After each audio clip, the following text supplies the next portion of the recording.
Baik Ibu Bapak sekalian, kita mulai kegiatan rukul sesi 2 kita pada hari ini dengan modul 14 budaya positif. Saya awali dengan sebuah pantun. Kuambil kain lalu kusulam sambil memakai bedak. Barang siapa yang menjawab salam, saya doakan kaya mendadak. Assalamualaikum warahmatullahi wabarakatuh. Waalaikumsalam warahmatullahi wabarakatuh. Semoga kaya mendadak semuanya ya Bu Bapak ya.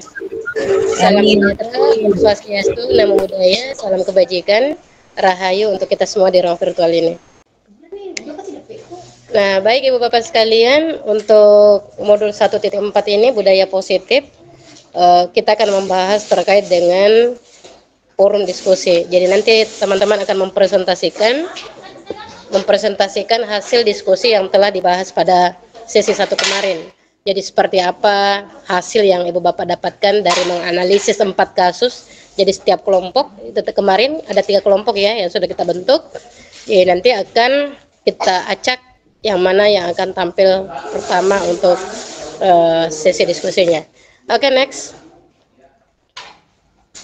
Nah, untuk identitas modul kita Ibu Bapak sekalian, yaitu masih terkait dengan paradigma dan visi guru penggerak untuk paket modul 1. Lalu kemudian untuk 1.4 ini terkait dengan budaya positif, dan kita dengan alokasi waktu durasinya 3 jam pembelajaran. Kita mulai pada pukul 15.50 tadi dan insya Allah berakhir pada pukul 17 lewat 50 berapa ya, pukul 16.00 insya Allah. Lalu kemudian untuk kompetensi lulusan yang dituju, CGP memahami pentingnya mengetahui kebutuhan dasar, kebutuhan belajar dan lingkungan yang memfasilitasi seluruh individu di sekolah agar dapat meningkatkan kompetensinya secara aman dan nyaman. Lalu kemudian CGP dapat menggerakkan komunitas sekolah untuk bersama-sama mengembangkan dan mewujudkan visi sekolah yang berpihak pada murid dan berlandaskan nilai-nilai kebajikan universal. Tadi waktu di awal sempat berbicara dengan Bu Jarmida, sempat diskusi dengan beberapa teman ya terkait dengan pendampingan individunya, dan ternyata ini yang menjadi tema pendampingan individu adalah perumusan visi guru penggerak, dan itu telah didiskusikan bersama pihak sekolah. Lalu kemudian capaian umum modul kita hari ini adalah CGP mampu memahami konsep pendidikan menurut Ki Hajar Dewantara. Jadi nanti ada koneksi antar materi Bapak. Jadi dihubungkan dengan materi-materi yang ada pada modul-modul sebelumnya. Nah, dihubungkan dengan konsep budaya dan lingkungan positif di sekolah yang berpihak pada murid. Lalu kemudian CGP mampu melakukan evaluasi dan refleksi tentang praktik disiplin dalam pendidikan Indonesia secara umum untuk mendapatkan pemahaman baru mengenai konsep disiplin positif dalam menciptakan murid dengan profil pelajar Pancasila. Jadi outputnya adalah melahirkan peserta didik dengan profil pelajar Pancasila. Lalu kemudian CGP mampu memahami peran sebagai guru untuk membangun budaya positif dengan menerapkan konsep disiplin positif yang berinteraksi dengan murid. Nah, untuk capaian khusus modulnya adalah CGP mampu menjelaskan konsep budaya positif yang berlandaskan pada konsep perubahan paradigma stimulus respon ke teori kontrol, dan bagaimana nilai-nilai kebajikan universal ini dijabarkan dalam penerapan modul-modul ini. Dan tentu juga kita berharap dengan capaian khusus ini teman-teman CGP ini dapat menganalisisnya secara reflektif, termasuk juga bagaimana melakukan atau menjelaskan 5 posisi kontrol, makna disiplin, keyakinan kelas, lalu kemudian menganalisis secara reflektif atas penerapan budaya positif di sekolah dan mengembangkannya sesuai kebutuhan sosial dan kebutuhan murid kita. Nah, next lagi. Nah, untuk agenda kita Ibu Bapak, kita mulai dengan pembukaan dengan durasi 10 menit, lalu kemudian kita akan presentasi kelompok, lalu kemudian dilanjutkan dengan tanya jawab dan penguatan, dan diakhiri dengan penutup. Oke, next. Nah, adapun skenario pembelajarannya, kita akan lakukan penyambutan dengan mengucapkan salam seperti tadi yang sudah kita lakukan, penjelasan tujuan dan pembuatan kesepakatan belajar. Lalu kemudian presentasi kelompok, nanti ada pengantar presentasi dan umpan baliknya, kemudian lakukan presentasi, lalu kemudian memberikan umpan balik. Nah, Ibu Bapak juga nanti akan mendapatkan penguatan dan refleksi.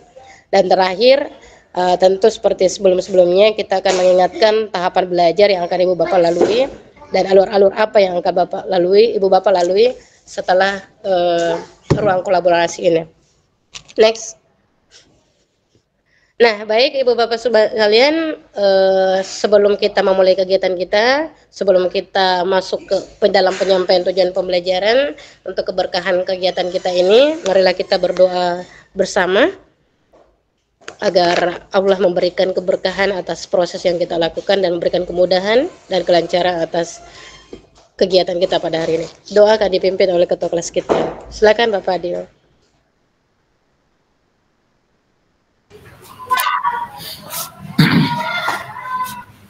Terima kasih Bu. Assalamualaikum warahmatullahi wabarakatuh. Marilah kita sejenak menundukkan kepala, memohon ampun seraya berdoa dengan khusyuk. Auzubillahi minasyaitonirrajim. Bismillahirrahmanirrahim. Alhamdulillahirabbil alamin. Hamdan na'imin, hamdan syakirin, hamdan yu'afinin, wa amruhu yukafi'i mazid. Allahumma salli ala Muhammad wa ala alihi Muhammad. Dengan segala kebesaran-Mu kami tak henti-hentinya mengucapkan puji syukur atas nikmat dan rahmat-Mu, sehingga kami dapat hadir bersama dalam rangka kegiatan Rukol ini. Tiada harapan dan dambaan kami, melainkan mengharapkan barokah dan ridho-Mu yang selalu menyertai kegiatan Rukol ini. Ya Allah, limpahkanlah kekuatan, kesehatan, serta keselamatan kepada kami agar tidak ada hambatan suatu apapun sampai selesai kegiatan ini nanti. Rabbana atina fid dunya hasanah wa fil akhirati hasanah wa qina azabannar. Subhana rabbika amma yasifun, wassalamun ala mursalin, walhamdulillahirabbil alamin. Al-Fatihah.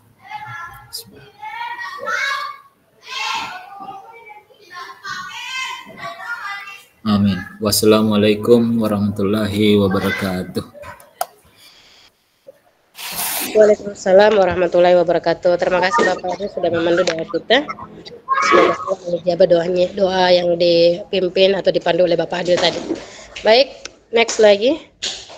Baik Ibu Bapak sekalian, semoga tadi dengan doa kita untuk bisa mengantarkan kita ke tujuan pembelajaran kita hari ini, yaitu calon guru penggerak dapat mendemonstrasikan pemahamannya mengenai konsep-konsep inti dalam modul budaya positif dengan membentuk komunitas praktisi dengan CGP lain. Jadi nanti Ibu Bapak akan mendemonstrasikan, ya, yang intinya adalah akan terbentuk komunitas praktisi bersama CGP lain dari esensi dari tujuan pembelajaran kita pada Rukol sesi 2 khususnya di modul 1.4 ini.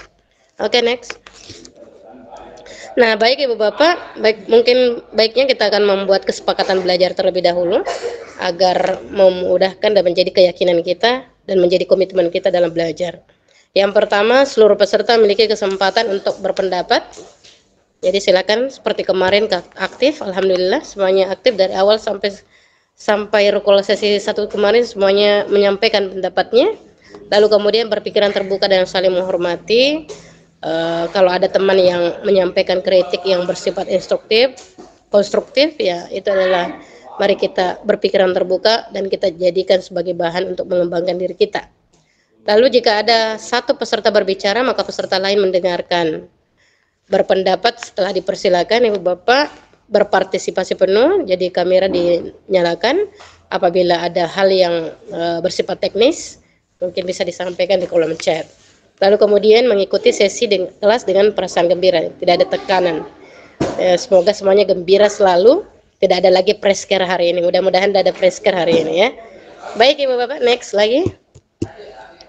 Nah, kita memasuki alur inti ya pada Rukol sesi 2 ini adalah presentasi kelompok.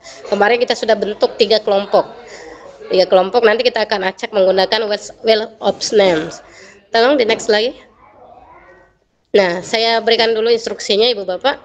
Nanti ketika Ibu Bapak masuk di menyampaikan materinya, itu masing-masing kelompok memiliki waktu maksimal 20 menit untuk presentasi. Tetapi Nanti kita juga sesuaikan ya, kita sesuaikan dengan waktu. Jadi kalau misalnya nanti masih ada yang ingin bertanya atau ingin memberikan tanggapan, silakan nanti silakan nanti memberikan tanggapannya ketika masih ada waktu yang tersisa. Lalu kemudian selama presentasi, silakan Ibu Bapak melakukan share screen atau berbagi layar. Nah, tentu pasti dari setiap kelompok sudah mempersiapkan itu. Lalu kemudian ketika ada yang presentasi, semua peserta wajib mendengarkan dengan seksama. Jadi tolong diperhatikan mikrofonnya secara berkala. Terkadang itu bunyi atau menyala dengan sendirinya, entah siapa yang menyalakannya. Terkadang kita lupa juga menonaktifkan. Lalu kemudian setelah presentasi, peserta lainnya dipersilakan memberikan umpan balik konstruktif maksimal 10 menit. Jadi ada umpan balik selama 10 menit. Jadi durasinya 30 menit per kelompok. Jadi kalau 3 kelompok itu menghabiskan 90 menit. Lalu umpan balik yang diberikan berdasarkan beberapa pertanyaan. Yang pertanyaannya itu hal paling menarik yang ditemukan, hal yang paling ingin diketahui lebih lanjut, dan peran guru dalam membuat budaya positif di kelas. Jadi silakan diperhatikan ini penekanannya yang dicetak tebal ini. Jadi Ibu Bapak ketika nanti menyampaikan umpan balik atau tanggapan, jadi boleh berbentuk pertanyaan, boleh berbentuk pernyataan. Apakah hal paling menarik yang ditemukan, ataukah hal yang paling diketahui, ataukah mungkin ada hal yang ingin Ibu Bapak sampaikan terkait dengan peran guru dalam membuat budaya positif di kelas, atau mungkin berbagi praktik baik terkait itu. Oke, next. Nah, bisa di stop share. Ya, baik Ibu Bapak sekalian, kita akan masuk ke Kita akan masuk ke pembagian jadwal untuk tampil. Oke, saya akan berbagi layar dulu ya. Saya buka dulu aplikasinya. Ya, saya buka dulu aplikasi supaya bukan kelompok satu lagi yang naik. Kemarin itu kasihan kelompok satu, walaupun sudah pakai aplikasi, tetap juga kelompok satu yang naik. Oke. Nah, sekarang Tabe, Bu. Iya. Ini ada permintaan dari rekan. Bisa kelompok satu nih duluan, Bu. Soalnya Ibu Eka lagi di lokasi pertandingan, mumpung belum ribut katanya. Siap. Bagaimana teman-teman yang lain? Setuju kelompok satu? Setuju? Setuju, alhamdulillah. Oke, kalau begitu kalau saya tidak pakai ini, berarti kita acak yang kelompok 2 atau 3, atau ada juga yang ingin mengusulkan lagi untuk tampil pertama? Diacak. Oke, diacak. Kalau begitu kita acak yang kelompok kedua dan 3 ya. Setelah kelompok 1, kelompok berapa yang tampil? Kalau begitu saya kurangi.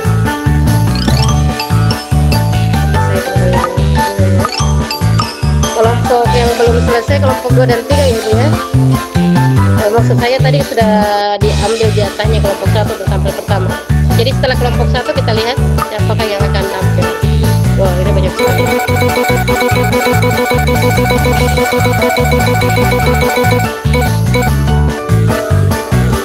Oke, jadi setelah kelompok 1 maka yang tampil nanti adalah kelompok 3. Oke. Lalu setelah dan yang terakhir adalah kelompok 2. Untuk efisiensi waktu, baik Ibu Bapak sekalian, kita akan mendengarkan secara seksama dengan penuh perhatian sambutan astagfirullah. Kita akan mendengarkan presentasi dari kelompok 1 terkait dengan hasil diskusi mengenai menganalisis 4 kasus. Silakan moderator kelompok 1 diambil alih. Ya. Terima kasih Ibu atas kesempatan diberikan. Saya lagi di lokasi lombanya Bu, anakku. Mau juga dinonton. Ya. Kasih. Oke, jadi bismillahirrahmanirrahim. Assalamualaikum warahmatullahi wabarakatuh. Yang terhormat Ibu Rahmania RSS SPD M Home GR sebagai fasilitator, yang terhormat Bapak Muhammad Irwan sebagai pengajar praktik, Yang terhormat Ibu Andi Eka Purnamasari sebagai pengajar praktik, dan yang saya banggakan Bapak Ibu Guru, calon guru penggerak Angkatan 11. Baik, terima kasih atas kesempatan yang diberikan kepada kelompok kami sebagai kelompok pertama. Perkenalkan, saya Ekawati sebagai moderator dan Ibu Sri Uli sebagai presenter dan Ibu Erwana sebagai penanggap atau nutlen. Baik, Bapak Ibu, untuk memanfaatkan waktu, saya persilakan kepada Ibu Sri Uli Saria untuk membawakan materi. Kepada Ibu, dipersilahkan. Terima kasih atas kesempatannya. Minta maaf Bu, sebelumnya saya konfirmasi dulu, kasus yang dibahas kan cuma 2. Kasus yang mana yang kami akan bahas, Bu? Apakah kami pilih sendiri atau ditentukan? Halo, ya kenapa Ibu? Bisa diulang, Bu Sri? Iya kan tadi informasinya Bu, kita bahas cuma 2 kasus. Jadi kasus yang mana yang kami akan bahas, apakah kami pilih sendiri atau ditentukan? Sebenarnya sih kita berharapnya semua kasus, Bu, ada 4 kasus ya. Karena durasinya kan 20 menit. 20 menit untuk presentasi dan umpan baliknya ada 10 menit. Jadi sebaiknya mungkin 4-4-nya kalau bisa Ibu. Tapi kalau misalnya durasi waktunya tidak memungkinkan, silakan Ibu memilih kasus yang menarik untuk disampaikan. Tetapi kalau saran saya mungkin baiknya semuanya supaya kita bisa menjadikan pembanding untuk kelompok lainnya nanti. Apakah sama persepsinya ataukah mungkin ada perbedaan dari persepsi dari kelompok sebelumnya. Silakan. Baik, terima kasih Bu. Assalamualaikum warahmatullahi wabarakatuh. Di sini saya akan membahas hasil diskusi kelompok kami, yaitu kelompok kami terdiri dari Ibu Erwana, Ibu Ekawati, dan saya sendiri, Bu Sri Uli Saria. Saya langsung saja mulai dari kasus pertama. Kasus pertama itu kasus tentang Ibu Eni dan siswanya Vivi dan Natali. Jadi saya langsung saja ke pembahasan kasusnya. Menurut Anda, apa restitusi yang diusulkan Vivi dan Natali sudah sesuai dengan pelanggaran yang telah dibuat? Apa langkah-langkah restitusi yang telah diusulkan? Restitusi yang diusulkan Vivi dan Natali itu sudah sesuai dengan pelanggarannya. Langkah-langkah restitusinya yaitu yang pertama, dia sudah menstabilkan identitas. Jadi walaupun sempat ragu-ragu dan membela diri, tapi Vivi dan Natali mengakui dan mengatakan akan meminta maaf. Yang kedua, sudah validasi tindakan yang salah. Jadi Vivi dan Natali mengakui bahwa perilaku mereka memang tidak sesuai dengan keyakinan kelasnya. Yang ketiga, menanyakan keyakinan. Jadi Natali dan Vivi mengusulkan untuk mengadakan diskusi kelompok dengan teman-teman sekelasnya dengan tema penerapan keyakinan kelas. Selanjutnya, mereka akan mengirim email kepada Ibu Eni tentang gagasan mereka tersebut. Dalam kasus di atas, posisi apa yang telah diambil oleh Ibu Eni dalam menangani Vivi dan Natali? Jadi posisi yang diambil Ibu Eni di situ sebagai teman juga sekaligus pembuat merasa bersalah. Posisi temannya bisa dilihat bagaimana Ibu Eni mencoba menyapa Vivi dan Natali dengan bersikap ramah dan akrab.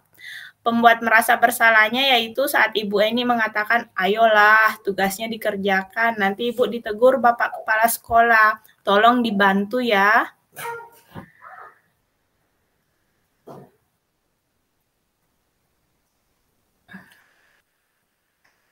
Aduh.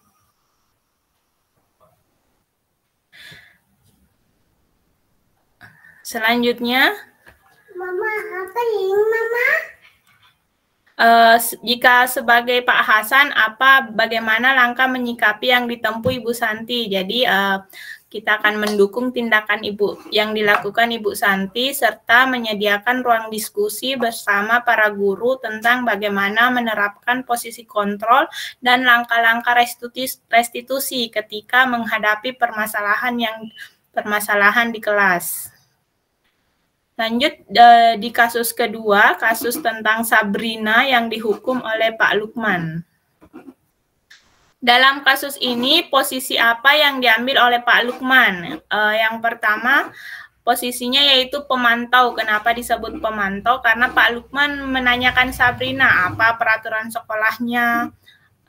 Yang kedua, dia juga bisa sebagai penghukum karena Pak Lukman memberikan hukuman tanpa mempertimbangkan alasan Sabrina. Meskipun Sabrina sudah menjelaskan dan meminta maaf, jadi dia langsung memberikan hukuman. Selanjutnya, bila Pak Lukman mengambil posisi manajer, kira-kira apa yang akan dikatakannya? Pak Lukman bisa mengatakan, Sabrina, mengapa kamu mengenakan sepatu berwarna coklat? Apakah kamu tahu peraturan sekolah tentang seragam warna sepatu? Selanjutnya, jika Sabrina menjawab iya, Pak Lukman bisa bertanya lagi, ya, kamu sudah mengetahui sepatu harus berwarna kamu gunakan tidak sesuai dengan aturan sekolah. Lalu bagaimana kamu akan memperbaiki masalah ini?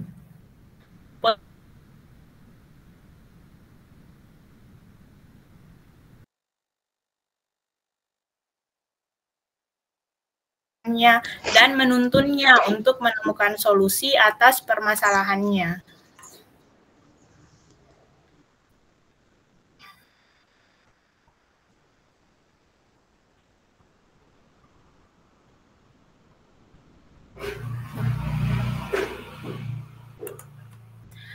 Kira-kira bila Anda kepala sekolah di sekolah tersebut, nilai kebajikan apa yang dituju oleh peraturan itu? Jadi di situ ada nilai kedisiplinan, ada nilai keadilan di mana semua siswa harus mengenakan warna yang sama juga dan tanggung jawab. Bagaimana Anda menyikapi langkah yang diambil Pak Lukman? Sebaiknya Pak Lukman memposisikan diri sebagai manajer sehingga akan memberikan dampak pembelajaran bagi siswa untuk tidak mengulangi kesalahannya. Jika sebagai manajer, siswa juga akan lebih bertanggung jawab atas tindakannya. Karena hukuman yang diberikan Pak Lukman itu memberikan dampak negatif, terutama bagi mental Sabrina. Karena sampai-sampai Sabrina malu dan akhirnya lebih banyak berdiam diri di kelas. Lanjut untuk kasus ketiga, kasus Fajar. Saya langsung saja, posisi kontrol apa yang diambil oleh Ibu Dani dalam pendekatannya kepada Fajar? Yang Ibu Dani mengambil posisi pembuat merasa bersalah, karena dia menjawab, gimana kamu Fajar, kamu tidak kasihan ya sama ibu? Ibu sudah capek-capek mengajar, tidak kasihan ya, sampai Fajar diam dan membisu. Membaca sikap Fajar, kira-kira kebutuhan apa yang diperlukan oleh Fajar? Yang pertama mungkin Fajar butuh kebebasan karena Ibu Dani menjelaskan materinya itu secara monoton. Jadi dia menjelaskan di papan tulis sehingga membuat Fajar merasa bosan. Terlihat dari dia tidur-tiduran dan tampak tak acuh. Yang kedua, mungkin Fajar juga butuh kesenangan. Jadi cara mengajar yang monoton itu terasa kurang menyenangkan bagi Fajar sehingga membuatnya tidak aktif juga dalam pembelajaran. Bila Ibu Dani mengambil posisi sebagai pemantau, apa yang akan dilakukan atau dikatakan? Sebagai pemantau, yang akan dilakukan Ibu Dani, dia bisa memanggil Fajar dan menanyakan beberapa pertanyaan seperti, Fajar, bagaimana sikap kamu selama pelajaran bahasa Inggris? Apa kamu ingat kesepakatan kelas kita? Bagaimana sikap kamu itu? Apakah sudah sesuai? Dan apakah kamu mengerti konsekuensinya jika kamu tidak mengikuti pelajaran dengan baik? Jika sebagai kepala sekolah di sekolah Fajar dan mengetahui hal ini, bagaimana tindak lanjut Anda? Jadi sebagai kepala sekolah, yang pertama kita bisa berdiskusi dulu dengan Ibu Dani dan guru lain. Apakah masalah yang terjadi pada Fajar ini hanya terjadi di kelasnya Ibu Dani atau memang juga di pelajaran lain seperti itu? Kita juga bisa menggali informasi dari orang tua Fajar. Mungkin ada kebutuhan-kebutuhannya yang belum terpenuhi dari rumah. Yang ketiga, memberi penguatan dan motivasi kepada Ibu Dani tentang kreativitas dan inovasi dalam pembelajaran sehingga bisa membuat siswa lebih aktif dalam proses pembelajaran. Yang terakhir, kasus keempat, kasus Anto dan Dino. Posisi kontrol apa yang telah dipraktikkan oleh Kepala Sekolah Ibu Suti? Hal-hal apa yang dilakukannya sehingga Anda berkesimpulan demikian? Posisi kontrol Ibu Suti di situ adalah manajer. Karena pertama, Ibu Suti menstabilkan, Ibu Suti mengajak siswa berdiskusi dan melibatkannya mencari solusi untuk mempertanggungjawabkan perilakunya. Ibu Suti juga mengajak siswa menganalisis kebutuhannya. Jadi apa yang diperlukan Anto itu kancingnya perlu diperbaiki. Sedangkan kalau Dino dia perlu belajar menjahit untuk memperbaiki kemeja Anto. Ibu Suti juga mendukung dalam mencari solusi. Jadi Ibu Suti membantu Dino menemukan solusi dengan mengarahkannya belajar menjahit ke Pak Irfan.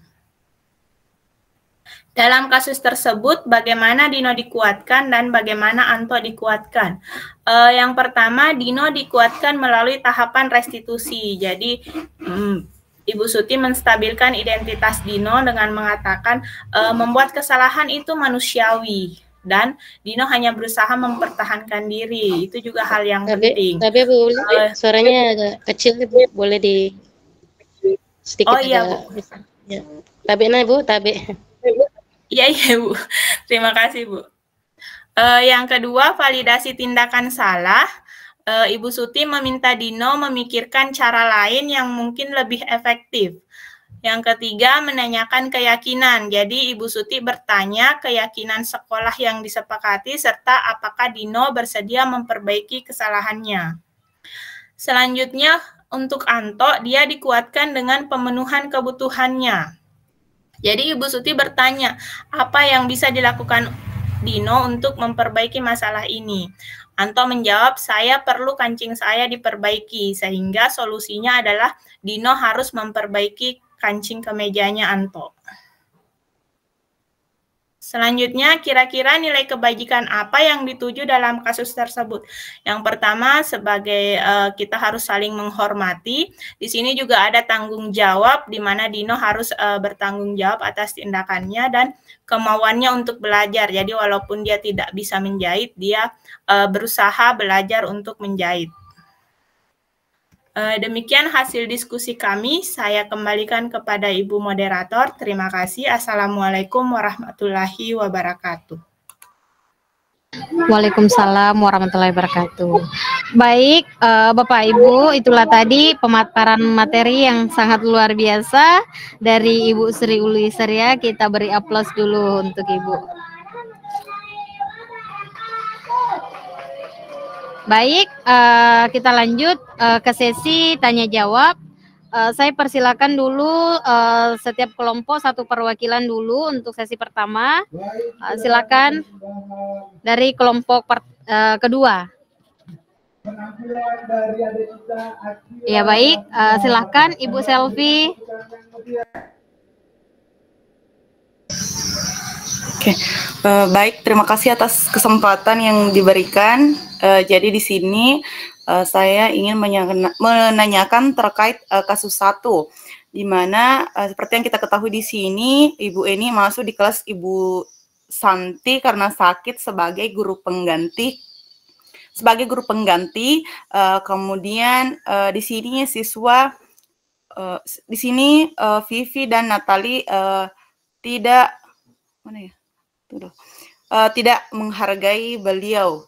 Nah, di sini langsung saja yang ingin saya tanyakan yaitu jika Ibu ada di posisi Bu Eni sebagai guru pengganti, kemudian mendapati murid yang acuh tak acuh dan tidak mengindahkan kehadiran kita di dalam kelas, yang hanya sebagai guru pengganti saat itu, apa yang akan Ibu lakukan untuk menarik perhatian mereka sehingga bisa menghargai keberadaan kita di dalam kelas? Terima kasih. Ya, terima kasih atas kesempatan yang atas pertanyaan dari Ibu Selvi Mandasari terkait kasus pertama tadi itu bagaimana apalagi namanya tadi Ibu Eni sebagai guru pengganti menanggapi siswa yang acuh tak acuh ya. Oke, baik. Ada yang dari kelompok saya Bu, yang bisa mau diulang menjawab. dulu pertanyaannya, Bu. Tabe, bisa diulang kembali dulu pertanyaannya, Bu. Ibu Selvi. Ya, Bu, bisa. Jadi langsung saja ke pertanyaannya. Jadi kalau kita ada di posisinya Ibu Eni, apa yang akan kita lakukan sebagai guru supaya bisa menarik perhatian Vivi dan Natali? Terima kasih.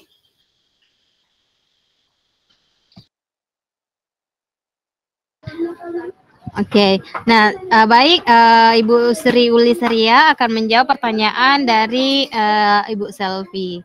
Silakan.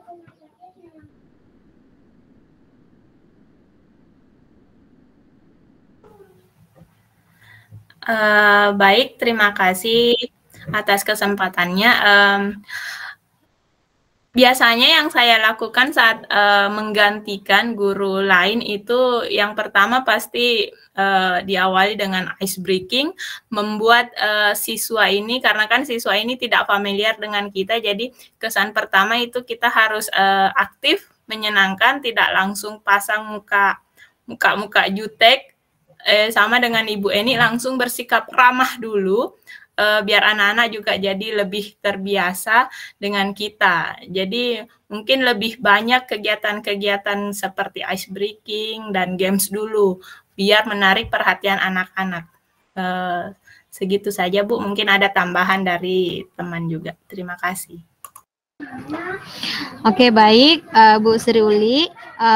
Mungkin ada penguatan dari Ibu Erwana. Silahkan, Ibu. Terima kasih, Bu, atas kesempatan yang diberikan. Sebenarnya jawabannya tadi hampir sama dengan Ibu Sri. Tadi kita sebagai guru pengganti atau guru baru, tentunya kita bersikap ramah kepada anak-anak dan melakukan ice breaking. Dan yang saya ingin tambahkan yaitu kita juga kalau masuk di dalam satu kelas, kita juga harus memperhatikan keyakinan atau kesepakatan yang ada di dalam kelas, sehingga bila anak-anak di dalam kelas melakukan pelanggaran tentang kesepakatan atau keyakinan kelas yang dilakukan, tentunya kita menanamkan budaya positif dengan cara memperlihatkan keyakinan kelas yang mereka langgar. Mungkin itu saja tambahan yang bisa saya tambahkan, Bu. Terima kasih. Ya, terima kasih Ibu Erwana. Jadi terkadang kita ya Bu ya, kalau mengganti teman di kelas, apalagi kalau di SMP itu kalau semua kelas mungkin mengenal kita ya, beda dengan apalagi namanya SD itu kita mengganti guru kelas ya. Jadi ketika kita mengganti teman kelasnya, alangkah baiknya kita mengajak dulu siswa tersebut untuk bermain atau saling berkenalan dulu ya. Kemudian kita melakukan ice breaking di awal, mengajak mereka bercerita, mengajak mereka bisa kita mungkin terapkan juga posisi kontrol yang seperti berteman ya begitu. Bagaimana Ibu Selvi? Ibu Selvi. Ya Bu. Ya baik, jadi tadi jawabannya sangat luar biasa ya. Jadi seperti yang tadi dijelaskan, pentingnya untuk menjalin hubungan baik terlebih dahulu kepada siswa. Apalagi kalau di SD itu kita mungkin kalau misalnya gurunya tidak pernah berhalangan hadir, bisa jadi kita tidak pernah masuk di kelas tersebut dan tidak mengetahui seperti apa kepribadian siswa yang ada di kelas tersebut. Jadi pentingnya kita beramah tamah terlebih dahulu sebelum masuk atau memberikan pelajaran. Kemudian pentingnya juga dilakukan ice breaking untuk mencairkan suasana yang ada. kemudian juga melakukan kesepakatan kelas. Ya, terima kasih atas jawabannya, Bu.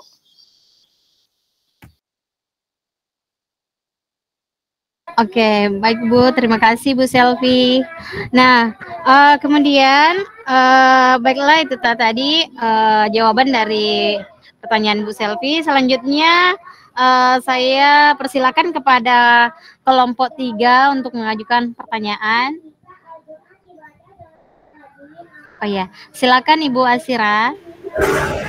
Terima kasih, Dek. Di sini saya ingin memberikan pertanyaan pada kasus 4, yaitu Ibu Suti dan kepada siswanya yaitu Dino. Ya, di sini tadi saya lihat ada kesepakatan apa ini? Restitusi ya.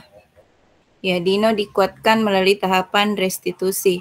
Nah, di sini yang saya mau tanyakan tentang keyakinan kelas. Menurut Anda, bagaimana caranya Ibu Suti di sini mengaitkan keyakinan sekolah dengan perilaku siswanya itu Dino? Terima kasih, Dek. Itu saja. Oh iya, jadi di sini bagaimana apalagi namanya Ibu Suti ini mengaitkan dengan keyakinan sekolah dengan perilaku Dino. Begitu Ibu Asira? Iya. Oh iya. Ya, jadi siapa dari kelompok saya yang akan menjawab pertanyaan dari Ibu Asira? Ya, baik, silahkan Ibu Erwana. Terima kasih atas kesempatan yang diberikan, Bu. Saya akan mencoba menjawab pertanyaan dari Ibu Asira, yaitu tadi menurut Anda bagaimana cara Ibu Tuti mengaitkan mengaitkan keyakinan sekolah dengan perilaku Dino. Nah, menurut saya dengan cara meminta kesediaan Dino untuk memperbaiki kesalahannya, berarti Dino mempertanggungjawabkan perilakunya, dibuktikan dengan cara Dino sepanjang siang belajar menjahit dan memperbaiki kemeja Anto, dan hasilnya jam pulang sekolah mereka sudah bercengkrama dan bersenda gurau. Nah, di sini sudah terpampang tentang keyakinan kelas yang mereka lakukan. Berarti di sini juga Ibu Suti sudah menerapkan segitiga restitusi, karena segitiga restitusi itu memberikan kesempatan kepada siswa untuk memperbaiki kesalahan yang telah dilakukan, sehingga mereka dapat berintegrasi dengan teman mereka dengan karakter yang lebih kuat.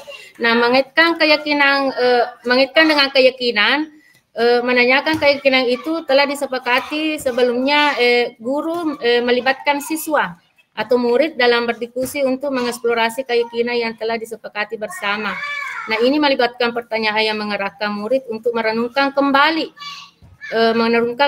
tindakan mereka dan memahami dampaknya terhadap dirinya sendiri. Contohnya tadi dalam kasus sewaktu Dino ditanya oleh Ibu Suti, ketika ditanya tentang untuk memperbaiki kancing baju Dino, dia berpikir dan memandang baju kemeja baju Dino yang tanpa kancing. Tadi di kasus kalau Dino tidak memperbaiki, Anto tidak memperbaiki, dia dimarahi oleh ibunya. Nah, disitulah dia mengaitkan dengan keyakinan kalau dia memberikan pertanyaan kepada muridnya sehingga murid tersebut bisa merenungkan kembali tindakan mereka dan memahami dampaknya terhadap dirinya atau orang lain. Iya, terima kasih Bu, hanya itu yang saya bisa sempat saya sampaikan.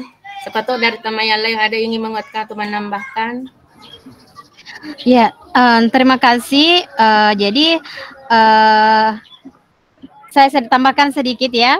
Jadi di sini juga ada keyakinan sekolah yang telah diterapkan dari sekolah dari Ibu Suti tadi. Jadi di sini ada saling menghormati. Jadi dari sikap yang sudah diambil dari Dino, dia mau memperbaiki apalagi namanya sudah mau mempertanggungjawabkan kesalahan yang dia buat. Di sini ada 3 keyakinan sekolahnya, itu saling menghormati, tanggung jawab, dan kemauan untuk belajar. Nah, di mana tanggung jawab di sini Dino sudah mau bertanggung jawab memperbaiki kesalahan yang apalagi namanya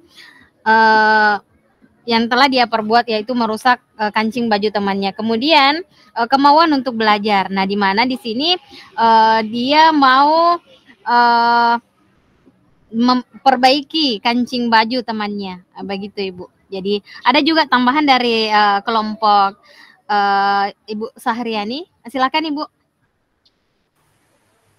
Terima kasih Bu atas kesempatan yang diberikan. Jadi dari jawaban teman tadi sebetulnya sudah bagus semua. Hanya saya ingin menambahkan sedikit. Jadi Ibu Suti ini menunjukkan sebenarnya sudah menunjukkan pendekatan yang sangat baik dalam mengaitkan antara keyakinan sekolah dan perilaku Dino. Iya, di sini beliau berhasil mengubah situasi yang berupa konflik menjadi suatu pembelajaran yang sangat berharga. Contohnya di sini yaitu Ibu Suti mengajukan pertanyaan-pertanyaan terbuka untuk Ibu Suti tidak langsung menyalahkan Dino, tetapi mengajukan dulu pertanyaan terbuka kepada Dino. Kemudian Ibu Suti juga di sini mengingatkan keyakinan sekolah mereka, ya, dan memberikan pilihan untuk memperbaiki kesalahannya. Kemudian Ibu Suti juga menghubungkan tindakan dengan konsekuensi. Jadi Ibu Suti menunjuk kepada Dino bahwa setiap tindakan itu memiliki konsekuensi, dan juga di sini merupakan memberikan peluang untuk belajar, di mana beliau Dino itu akan tahu bagaimana cara menjahit. Mungkin itu Bu tambahan dari saya. Oh ya, terima kasih Ibu Sahriani atas penguatan yang diberikan. Bagaimana Ibu Asira? Ya, terima kasih.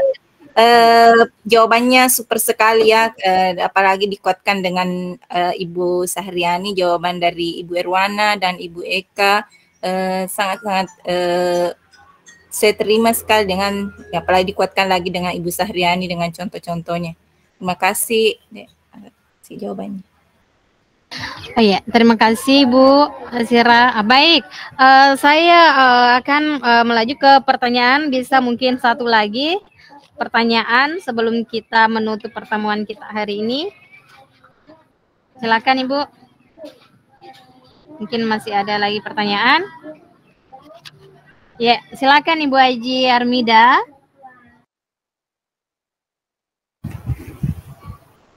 Terima kasih Bu atas kesempatan yang diberikan. Ini mengenai kasus keempat juga. Di sini tadi Dino dan Anto berkelahi ya di lapangan basket. Di sini saya mau menanyakan kira-kira kebutuhan dasar apa yang mendesak, sehingga kebutuhan dasar apa yang mendasari atau yang diperlukan oleh kedua anak ini antara Anto dan Dino sehingga dia melakukan pertengkaran. Kebutuhan dasar apa yang dibutuhkan kira-kira oleh kedua anak ini? Mungkin seperti itu Bu pertanyaan saya. Terima kasih. Ya, terima kasih Bu Armida, Bu Haji Armida. Jadi di sini tadi dari pertengkaran antara Dino dan Anto, kebutuhan apa yang sebenarnya dia butuhkan? Ya, jadi bagaimana Ibu? Ada yang mau menjawab pertanyaan dari Ibu Haji Armida?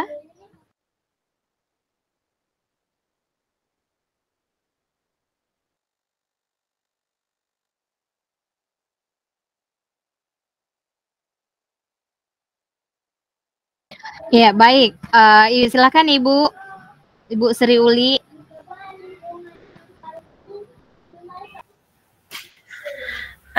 Terima kasih. Saya langsung saja. Ini hanya menurut saya karena di kasus juga tidak ada tindak lanjut, tidak ada pertanyaan kenapa Anto dan Dino juga tidak dipancing untuk tidak menceritakan bagaimana inti kasusnya, tapi dari kasus yang tiba-tiba emosi, mengadakan kontak fisik, sepertinya itu karena kebutuhan kasih sayang yang kurang. Itu menurut saya, Ibu. Cukup sekian, terima kasih. Assalamualaikum warahmatullahi wabarakatuh. Ya, terima kasih Ibu Sri Uli. Jadi menurut Ibu Sri Uli itu dari kasus ini tadi butuh kasih sayang ya, butuh perhatian. Ya, mungkin ada penguatan dari Ibu Erwana. Silakan Ibu. Terima kasih Bu atas kesempatan yang diberikan.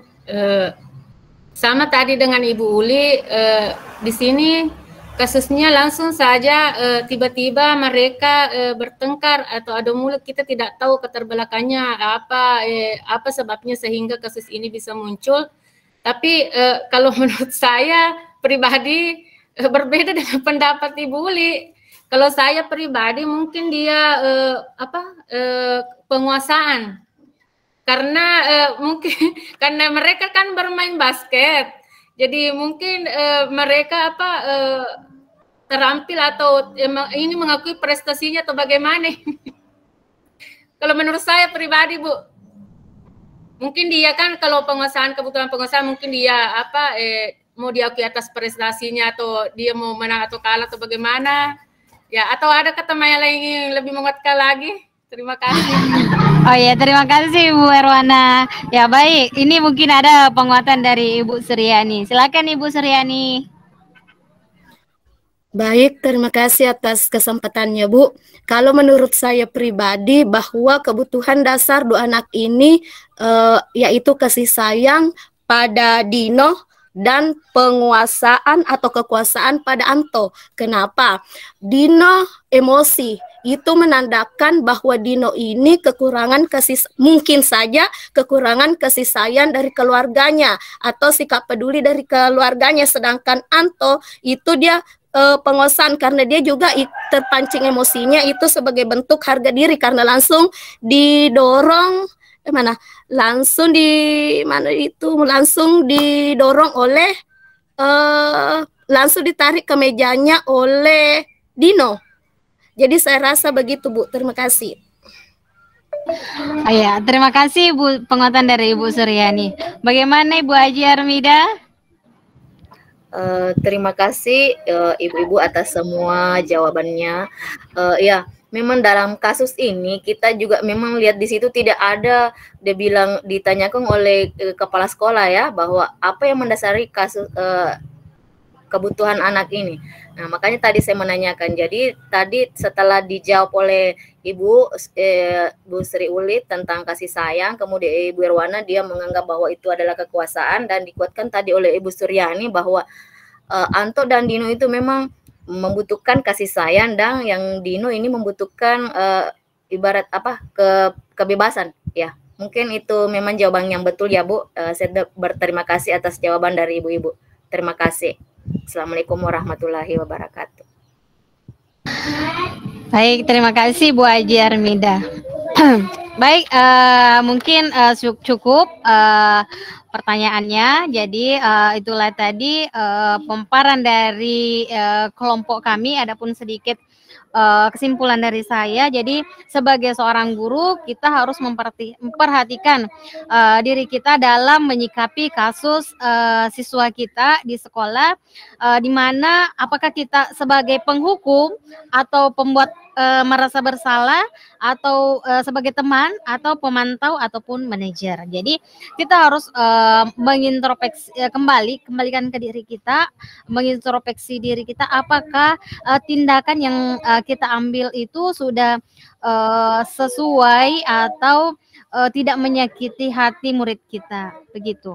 Baik, terima kasih atas kesempatan yang diberikan kepada kelompok kami. Lebih kurangnya mohon dimaafkan. Wassalamualaikum Assalamualaikum warahmatullahi wabarakatuh. Saya kembalikan kepada Ibu Fasil.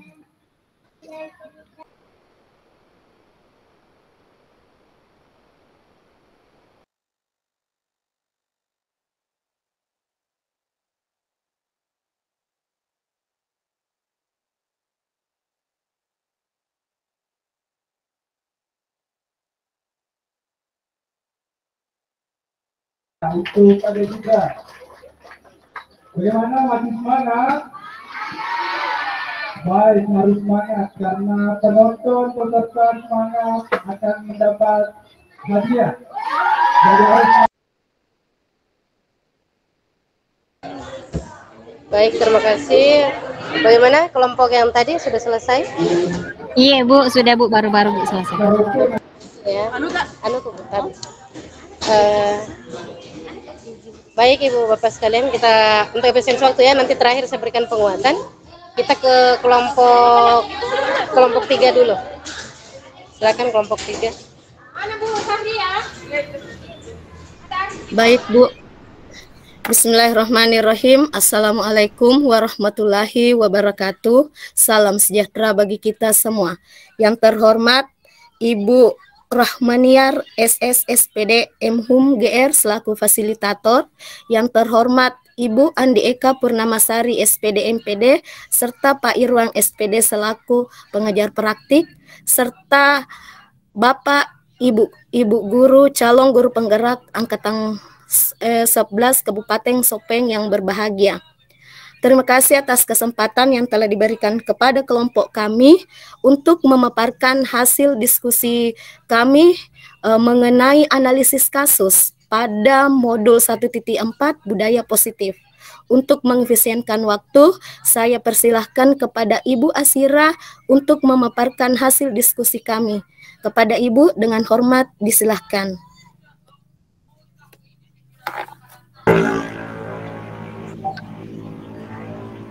Baik, terima kasih atas kesempatan yang diberikan. Bagaimana ini? Saya sudah share deh, tapi kenapa tidak muncul? Belum tampil, Bu. Belum tampil, Bu. Iya.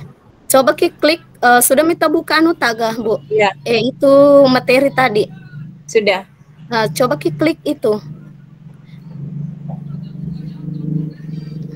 Sudah saya kemudian muncul di situ audio presentasi. Hentikan presentasi. Coba. Saya dulu. Atau kita dulu, saya coba di sini, Bu.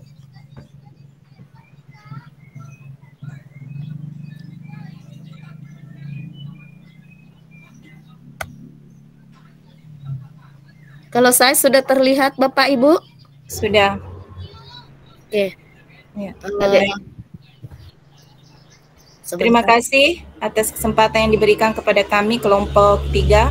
Baik, kami akan memaparkan hasil kolaborasi dari kelompok kami kelompok 3, yaitu budaya positif. Analisis tadi kasus 1, kasus 2, kasus 3, dan kasus 4. Yang terhormat Ibu Rahmaniar SS SPD MHUM GR sebagai fasilitator. Yang terhormat Ibu Andi Eka Purnamasari SPD MPD pengajar praktik. Yang terhormat Bapak Irwan SPD pengajar praktik. Coba dek ke atas. Ke atas. Kenapa? Langsung pertanyaan. Tidak dibaca. Tidak dibaca jika kasusnya. Tidak jika langsung. Oh, langsung. Nah, oke, langsung. Step. Ya. Baik, adapun kasus pertama yaitu pertanyaannya dalam kasus ini, kasus di atas langkah-langkah apa, restitusi apa yang saja yang sudah dijalankan oleh Ibu Santi. Di sini yang pertama yaitu menstabilkan identitas. Ibu Santi memanggil Vivi dan Natali serta menanyakan tentang laporan Ibu Eni. Next. Pertanyaan dalam kasus di atas, kasus 1 yaitu langkah-langkah restitusi apa saja yang sudah dilakukan oleh Ibu Santi. Yang kedua yaitu tindakan. Validasi tindakan, Ibu Santi menanyakan Apakah mereka bersedia untuk memperbaiki permasalahan yang ada? Apakah yang bisa kalian lakukan nanti rasa tidak dihormati, Ibu Eni? Next. Menanyakan keyakinan. Apa yang akan kalian lakukan untuk memperbaiki masalah? Apakah ada gagasan? Menurut Anda, apakah restitusi yang diusulkan Vivi dan Natali sudah sesuai dengan pelanggaran yang telah dia buat? Apakah langkah-langkah restitusi yang diusulkan mereka? Adapun restitusi yang diusulkan Vivi dan Natali sudah sesuai dengan langkah restitusi yang mereka usulkan, yaitu yang pertama, mengadakan sebuah diskusi kelompok dengan teman-teman sekelasnya. Tema yang mereka pilih adalah penerapan keyakinan kelas, terutama tentang sikap saling menghormati dan bagaimana penerapannya di kehidupan sehari-hari di sekolah.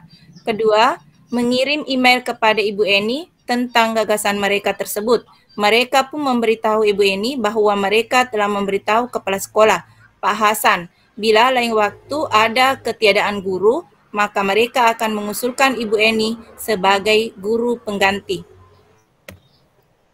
Adapun pertanyaan ketiga, dalam kasus di atas, posisi apakah yang telah diambil oleh Ibu Eni dalam menangani Vivi dan Natali? Jelaskan jawaban Anda. Di sini, posisi yang diambil yaitu posisi sebagai teman, di mana Ibu Eni mencoba menyapa Vivi dan Natali dengan ramah sambil mengingatkan mereka untuk tetap fokus pada pengerjaan tugas. Ayolah, tugasnya dikerjakan. Nanti Ibu ditegur Bapak Kepala Sekolah kalau kalian tidak kerjakan tugas. Tolong bantu Ibu ya. Pertanyaan keempat. Jika Anda adalah Pak Hasan, bagaimana Anda menyikapi langkah yang ditempuh Ibu Santi? Menurut kelompok kami, tindakan yang ditempuh Bu Santi sudah sesuai dengan langkah-langkah segitiga restitusi, yaitu menstabilkan identitas, memvalidasi tindakan yang salah, dan menanyakan keyakinan. Ini adalah langkah yang tepat dalam menyelesaikan permasalahan murid dan patut diapresiasi. Kita lanjut pada kasus kedua, langsung pertanyaan saja. Dalam kasus di atas, kasus kedua, sikap posisi apakah yang diambil oleh Bapak Lukman? Jelaskan apakah indikatornya. Posisi Pak Lukman dalam kasus di atas adalah penghukum. Indikatornya nampak adalah dari kalimat yang dilontarkan oleh Pak Lukman. Pak Lukman tetap bersikeras pada peraturan yang berlaku, mengatakan, "Ya sudah, kamu sudah melanggar peraturan sekolah, kamu salah, sudah terlambat, salah pula warna sepatunya. Segera buka sepatumu kalau tidak bisa mengenakan warna sepatu sesuai peraturan. Tidak, kamu telah melanggar peraturan sekolah, kamu tidak sanggup ambil sepatu di rumah atau diantarkan sepatu ke sekolah. Ya sudah, kamu tidak usah bersepatu saja seharian di sekolah. Silahkan copot sepatumu dan silahkan belajar tanpa sepatu seharian." Pertanyaan kedua, bila Bapak Lukman mengambil posisi sebagai manajer, apa akan dikatakannya? Pertanyaan-pertanyaan seperti apakah yang akan diajukan ke Sabrina? Jelaskan. Pertanyaan yang mungkin diajukan kepada Sabrina jika Bapak Lukman sebagai manajer, yaitu, "Sabrina, kenapa kamu terlambat dan tidak menggunakan sepatu yang berwarna hitam? Nak, apakah kamu mengetahui keyakinan sekolah menggunakan sepatu yang berwarna hitam? Jika kamu tahu, hal apa yang akan kamu lakukan untuk memperbaiki kesalahanmu?"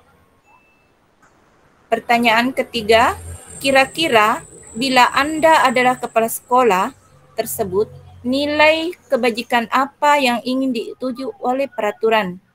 Nilai kebajikan yang dituju di sini adalah tanggung jawab, kedisiplinan. Pertanyaan ketiga, bagaimana Anda menyikapi langkah yang diambil Pak Lukman mengenai kasus ini?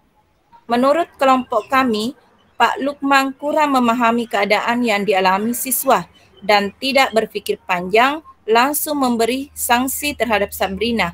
Seharusnya Pak Lukman bertindak mencari informasi terlebih dahulu tentang permasalahan yang terjadi. Setelah itu, membimbing dan memberikan solusi untuk bertindak sebagai posisi manajer dalam menyelesaikan permasalahan siswa dengan menggunakan metode restitusi. Sekarang kasus ketiga, di sini pertanyaannya adalah yang pertama, posisi kontrol apa yang diambil oleh Ibu Dani dalam pendekatannya kepada Fajar?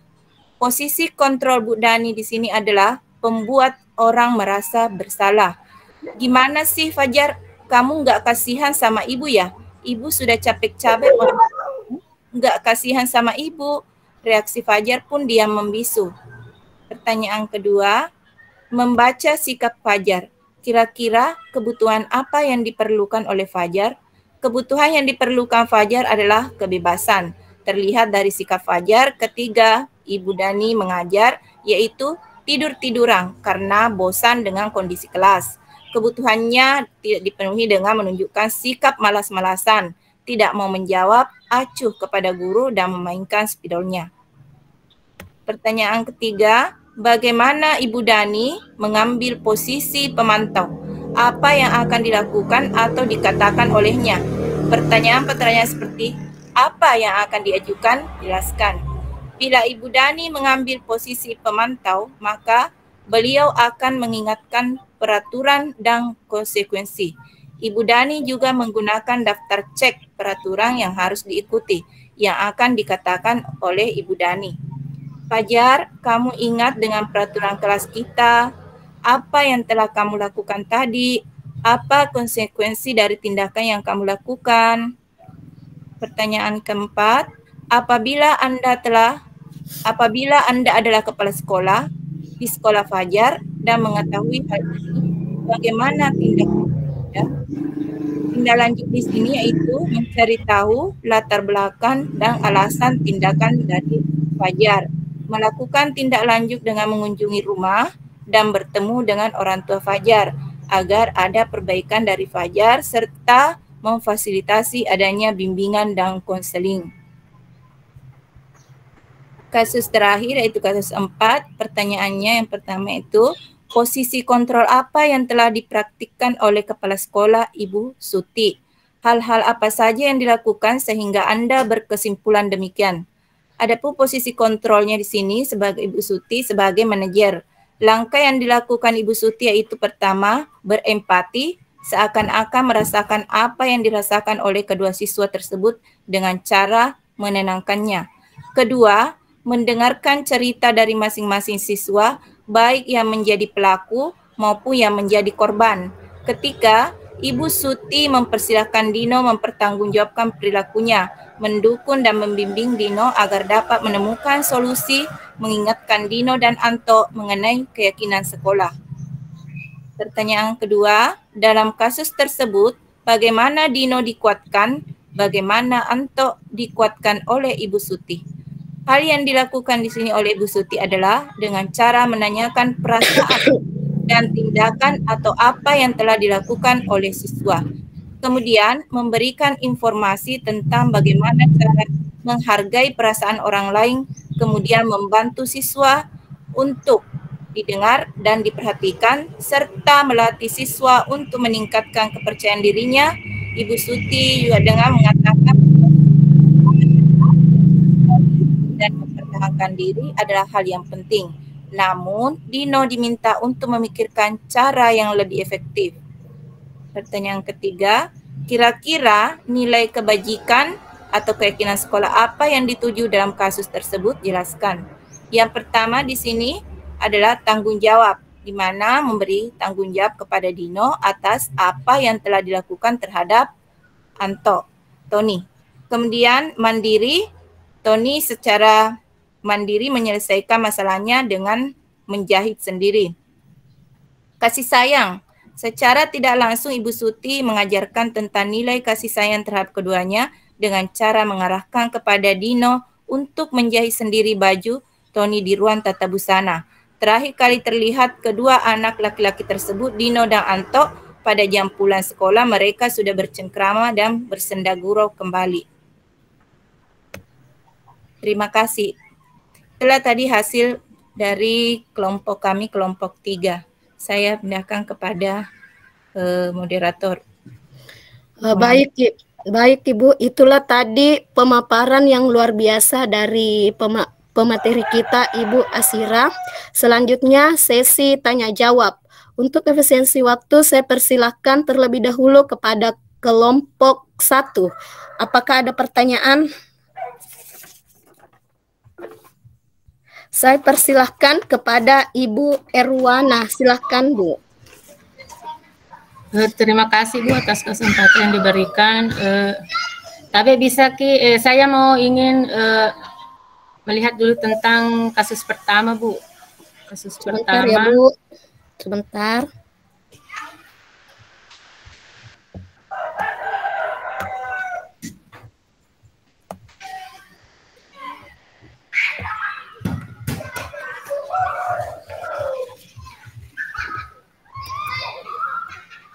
Ya.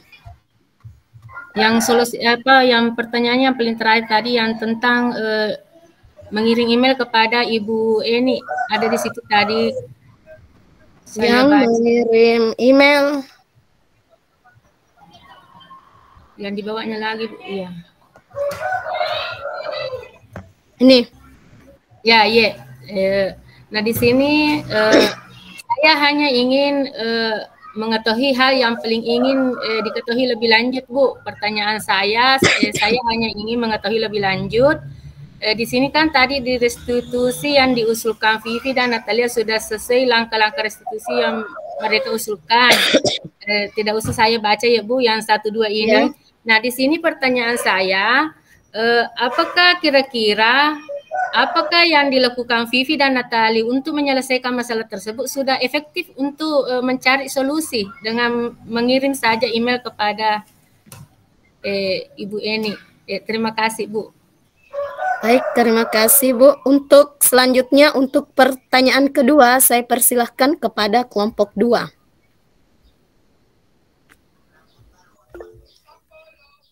Saya persilahkan kepada Ibu Selvi Mandasari. Silakan Bu. Ya baik, terima kasih atas kesempatan yang diberikan. Jadi yang ingin saya tanyakan itu berkaitan dengan kasus 3.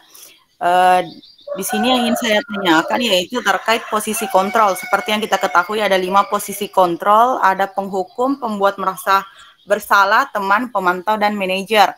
Nah tadi di pertanyaan pertama itu, di situ di dalam bacaan di kasus ketiga itu posisi kontrol yang diambil oleh Ibu Dani tadi itu adalah membuat merasa bersalah. Nah, tapi di sini saya mau minta pendapatnya, apakah posisi kontrol tersebut sudah tepat dilakukan oleh Ibu Dani? Kemudian jika pun menurut Ibu itu belum tepat, posisi kontrol manakah yang paling tepat diterapkan oleh Ibu Dani untuk menghadapi sifat Fajar yang acuh tak acuh mengikuti pelajaran dan nilai bahasa Inggrisnya yang tidak terlalu baik? Terima kasih. Baik, terima kasih atas pertanyaannya Bu. Untuk sementara kita terima dulu 2 pertanyaan. Pertanyaan pertama dari kelompok 1 mengenai kasus pertama. Yaitu apakah yang dilakukan Vivi dan Natali untuk menyelesaikan masalah termasuk sudah efektif untuk mencari solusi. Nah, untuk pertanyaan pertama saya persilahkan kepada rekan kelompok saya Ibu Armida. Dengan hormat disilahkan. Terima kasih atas kesempatan yang diberikan. Tadi pertanyaan dari Ibu Bu Sri Wana bahwa dia mengatakan apakah yang dilakukan Pipi dan Natali untuk menyelesaikan masalah tersebut sudah efektif dengan mengirimkan email kepada Ibu Eni. Ya, di sini saya coba menjawabnya bahwa yang dilakukan oleh Pipi dan Natali menurut saya itu sudah efektif karena di sini dia juga menguatkan dengan penerapan keyakinan kelas, di mana Langkah-langkah yang dilakukan oleh Pipi itu dia mengatakan akan meminta maaf kepada Bu Eni. Kemudian Pipi dan Natali akan mengakui kesalahannya karena tidak sesuai dengan keyakinan kelas. Kemudian di sini juga Pipi akan berdiskusi dengan temannya tentang penerapan kelas yang tentang saling menghormati. Nah, jadi dengan mengirimkan email juga itu sebagai satu solusi untuk penerapan keyakinan kelas. Nah, saya merasa yang dilakukan oleh Pipi dan Natali ini sudah efektif dan sudah sesuai dengan langkah-langkah restitusi. Mungkin seperti itu, Ibu. Terima kasih. Assalamualaikum warahmatullahi wabarakatuh. Waalaikumsalam. Selanjutnya saya persilahkan kepada Ibu Asirah, mungkin ada penguatan atau tanggapan. Silahkan, Bu. Terima kasih di atas kesempatan yang diberikan. Baik, saya akan menambahkan dari jawaban dari teman saya Ibu Haji Armida. Di sini Vivi dan Natali di sini telah menunjukkan inisiatif. Mengapa saya mengatakan telah menunjukkan inisiatif? Karena Vivi di sini telah mengirim email kepada Ibu Eni, dan juga di sini juga Vivi dan Natali sudah memberitahu kepada Bapak Kepala Sekolah yaitu Pak Hasam. Langkah yang dilakukan Vivi dan Natali di sini yaitu langkah yang sudah berkomunikasi dengan baik, karena mereka melibatkan di sini pihak yang berwenang dalam mencari solusi. Kemudian juga di sini Vivi dan Natali mengusulkan Ibu Eni sebagai guru pengganti adalah upaya untuk menyelesaikan masalah dengan menyediakan alternatif jika apabila terjadi ketiadaan guru. Jadi mereka Vivi dan Natal di sini berusaha mencari solusi praktis. Kemudian juga namun di sini juga dilihat bahwa solusi yang diberikan oleh Vivi dan Natal ini juga bergantung pada beberapa faktor di mana Ibu Eni ini perlu juga ditanyakan, ya, perlu juga ditanya apakah Ibu Eni ini bersedia atau tidak, karena menjadi guru pengganti. Apakah usulan ini juga sudah dikomunikasikan dan disetujui oleh semua pihak yang ada di sekolah tersebut. Jadi meskipun langkah tadi yang saya katakan tadi itu solusi diambil oleh Vivi dan Natali sudah mengarah kepada solusi efektivitas, harus juga melalui persetujuan dari Ibu Eni dan pihak sekolah. Terima kasih, itu jawaban sedikit dari saya deh. Terima kasih. Assalamualaikum warahmatullahi wabarakatuh. Baik, terima kasih atas jawabannya, Ibu. Selanjutnya ada Ibu Sahriani dari kelompok 2. Silahkan, Bu. Terima kasih, Bu, atas kesempatan yang diberikan. Jadi kalau menurut saya tindakan Vivi dan Natali ini sudah dianggap efektif karena mereka ini membangun komunikasi yang terbuka. Mereka tidak ragu untuk menyampaikan ide mereka kepada pihak yang berkepentingan. Kemudian mereka juga berinisiatif untuk mencari solusi atas masalah mereka. Dan mereka juga bekerja sama melibatkan pihak-pihak yang berkepentingan atau relevan seperti Ibu Eni, Ibu Santi, dan teman-temannya. Terima kasih, Bu, atas kesempatannya. Terima kasih banyak, Bu. Jadi dari ketiga jawaban rekan kami yaitu bahwa langkah yang dilakukan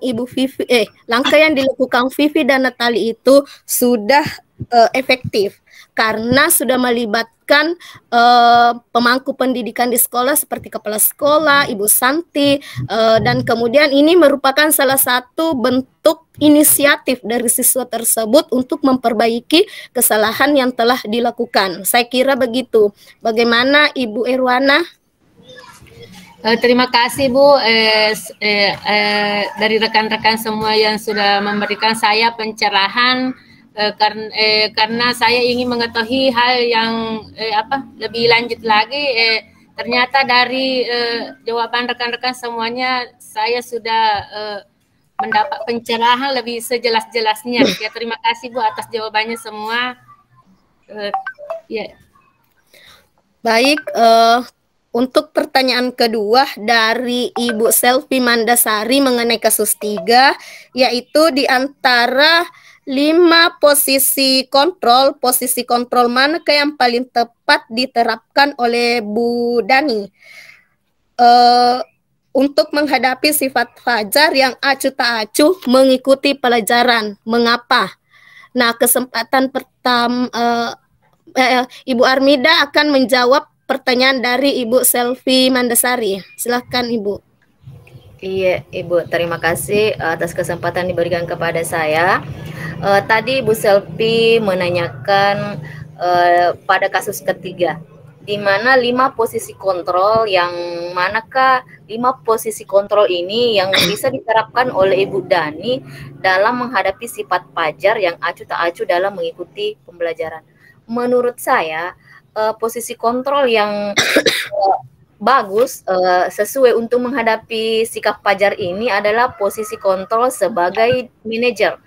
Nah, di mana kita di sini posisi kontrol itu sebagai manajer, kita itu berusaha mencari solusi dan mencari solusi dari masalah yang dihadapi oleh murid kita atau anak-anak kita atau Fajar ini, sehingga dia bisa menceritakan permasalahan yang mereka hadapi. Bahkan mereka mampu memecahkan masalah berikutnya pada saat mereka menghadapi masalah selanjutnya. Di sini kita bisa lihat bahwa di mana Ibu Dani itu melakukan atau menerapkan proses restitusi. Di mana dia menstabilkan identitas. Yang pertama seperti menanyakan bagaimana memperbaiki masalahnya tadi, kemudian kedua memvalidasi tindakan, di mana dia menanyakan apa alasan Fajar melakukan hal itu. Kemudian yang ketiga menanyakan keyakinan. Dia bisa, Ibu Dani ini bisa menanyakan apa kira-kira keyakinan kelas yang dilanggar oleh Fajar ini. Mungkin seperti itu, Bu. Terima kasih. Assalamualaikum warahmatullahi wabarakatuh. Terima kasih, Bu. Itulah tadi jawaban dari Ibu Armida. Selanjutnya ada Ibu Asira ingin memberi penguatan lagi mengenai pertanyaan dari Ibu Selvi mengenai posisi kontrol yang paling tepat pada kasus Fajar ini. Silahkan Ibu Asira. Terima kasih, Dek. Cuma menambahkan dari jawaban dan pertanyaan kita, Ibu Armida, di mana tadi sudah benar di sini posisi Ibu Dani di sini adalah sebagai manajer, di mana dia menghadapi siswanya yaitu Fajar yang memiliki sifat acuh tak acuh dalam mengikuti pembelajaran. Sebagai manajer di sini, Ibu Dani mengambil lebih pendekatan dalam menangani sikap Fajar. Ia melibatkan pengaturan di sini, menetapkan aturan serta konsekuensi tanpa menggunakan emosi yang berlebihan. Kemudian posisi di sini juga Ibu Dani fokus pada perbaikan perilaku yang membuat Fajar di sini juga bukan sekedar menghukum atau membuat Fajar merasa bersalah. Ini dilakukan oleh Ibu Dani untuk meningkatkan partisipasi Fajar dalam kelas. Jadi sifat Bu Dani di sini bukan menghukum atau membuat Fajar merasa bersalah dengan perbuatannya yaitu acuh tak acuh.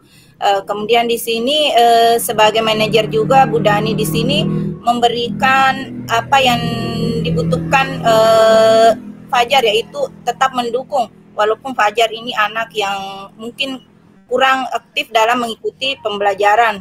Di sini dia menciptakan lingkungan, Bu Dani menciptakan lingkungan di mana Fajar bisa memahami pentingnya mengikuti pelajaran. Kemudian juga posisinya juga di sini dia mengarahkan pada pengembangan kemandirian dan tanggung jawab pada diri Fajar. Karena Bu Dani di sini dapat mengelola situasi dengan cara mendorong Fajar untuk lebih bertanggung jawab atas tindakan yang dilakukannya. Jadi posisi manajer di sini Bu Dani yaitu memberikan bimbingan kepada siswanya itu Fajar dan sekaligus juga mendorong Fajar untuk lebih terlibat dan bertanggung jawab dalam proses pembelajaran. Itu saja, Dek. Terima kasih atas jawabannya, Bu. Jadi sebagai kesimpulan dari jawaban Bu Asira dan Bu Armida bahwa posisi yang paling tepat di sini adalah posisi sebagai manajer.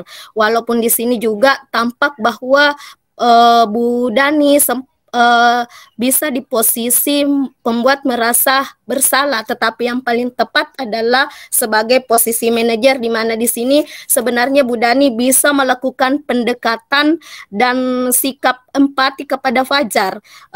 Pendekatannya seperti apa? Pendekatan personal, artinya Bu Dani mencari akar permasalahan kenapa Fajar sering tidur-tiduran dan tampak acuh tak acuh pada pelajarannya.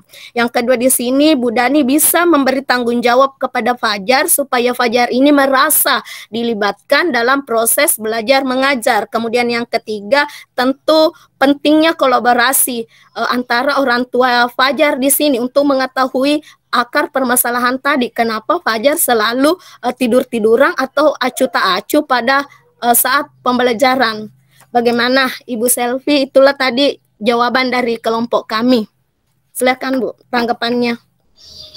Ya baik, terima kasih atas jawaban yang luar biasa dari Ibu Armida, Ibu Asira, dan Ibu Suryani. Jadi posisi kontrol yang paling tepat untuk menghadapi situasi yang dialami oleh Fajar ini adalah posisi manajer, di mana seperti yang kita ketahui di posisi manajer ini murid diajak untuk menganalisis kebutuhan dirinya juga maupun orang lain, kemudian ditekankan bukan pada kemampuan untuk memberikan konsekuensi, juga dapat berkolaborasi. Selain itu kita juga harus melakukan pendekatan kepada Fajar untuk mengetahui permasalahan apa yang dialami sehingga bisa seperti itu di dalam kelas, kemudian juga diberi tanggung jawab. Kemudian juga seharusnya guru bisa berkolaborasi dengan orang tua untuk dapat memperbaiki sikap Fajar ke arah yang lebih baik lagi. Terima kasih, Bu. Baik, karena dua pertanyaan tadi sudah terjawab, apakah di antara teman masih ada yang ingin mengajukan pertanyaan atau sekedar memberi saran atau tanggapan kepada kelompok kami? Baik, karena sudah tidak ada lagi pertanyaan ataupun tanggapan, saya menutup diskusi ini sebagai kesimpulan bahwa menciptakan budaya positif memerlukan kerjasama, saling pengertian, dan komitmen dari semua pihak. Budaya positif bukan hanya sekedar teori, tetapi harus diwujudkan dalam tindakan sehari-hari, melalui komunikasi yang baik, penghargaan terhadap perbedaan, dan dukungan satu sama lain. Dengan terus berusaha membangun budaya positif, kita dapat mencapai tujuan bersama dan menciptakan lingkungan yang harmonis dan produktif. Terima kasih atas partisipasi dan kontribusi kepada dua kelompok, yaitu kelompok 1 dan kelompok 2 dalam diskusi ini. Semoga kita dapat terus menginspirasi dan menyebarkan semangat positif dimanapun kita berada. Saya tutup diskusi ini dengan ucapan Alhamdulillah, mohon maaf bila ada kekurangan. Sekian, wassalamualaikum warahmatullahi wabarakatuh. Waalaikumsalam warahmatullahi wabarakatuh. Saya kembalikan kepada Ibu Asmita. Iya, terima kasih banyak Ibu Suryani sudah memandu kegiatannya. Kita beri aplaus untuk kelompok 3 yang sudah menyampaikan materinya yang luar biasa.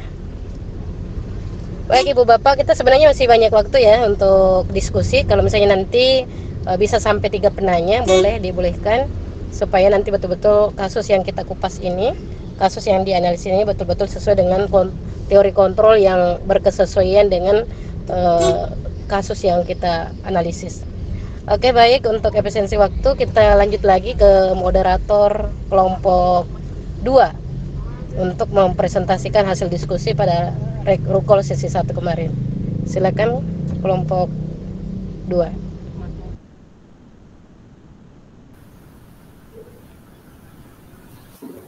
Ya.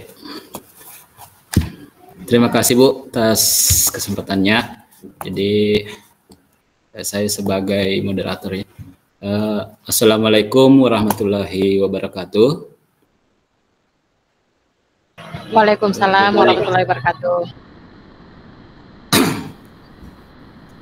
Yang terhormat pada Ibu Fasil, Ibu Rahmaniar, SS SPD M Hum GR, yang terhormat, yang saya hormati Ibu Andi Eka sebagai Ibu Fasil, Ibu pengajar praktik, dan Bapak Muhammad Irwan.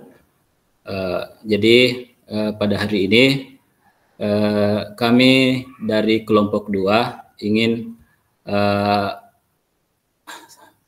memperkenalkan kami dari kelompok 2, yaitu saya Muhammad Adil sebagai perwakilan dari kelompok 2 untuk memimpin acara diskusi pada sore hari ini. Adapun teman kelompok saya yaitu Ibu Sahriani yang akan memaparkan materi, kemudian Ibu Selvi Mandasari dan Ibu Fitriani sebagai penanggap. Jadi alhamdulillah pada sore hari ini kita akan membahas tentang pemaparan materi tentang studi kasus. Jadi adapun susunan acara pada pemaparan materi hari ini yaitu antara lain pembukaan, kemudian penyampaian materi, kemudian dilanjutkan dengan sesi tanya jawab dan penutup. Ya, jadi baik teman-teman, langsung saja kita mulai ke sesi yang pertama yaitu pembukaan. Marilah kita mengucapkan basmalah secara bersama-sama. Bismillahirrahmanirrahim. Jadi selanjutnya adalah penyampaian dan penyajian materi yang akan dipaparkan oleh Ibu Sahriani. Dengan ini Ibu Sahriani dipersilahkan. Terima kasih banyak Pak atas kesempatannya. Saya share screen dulu.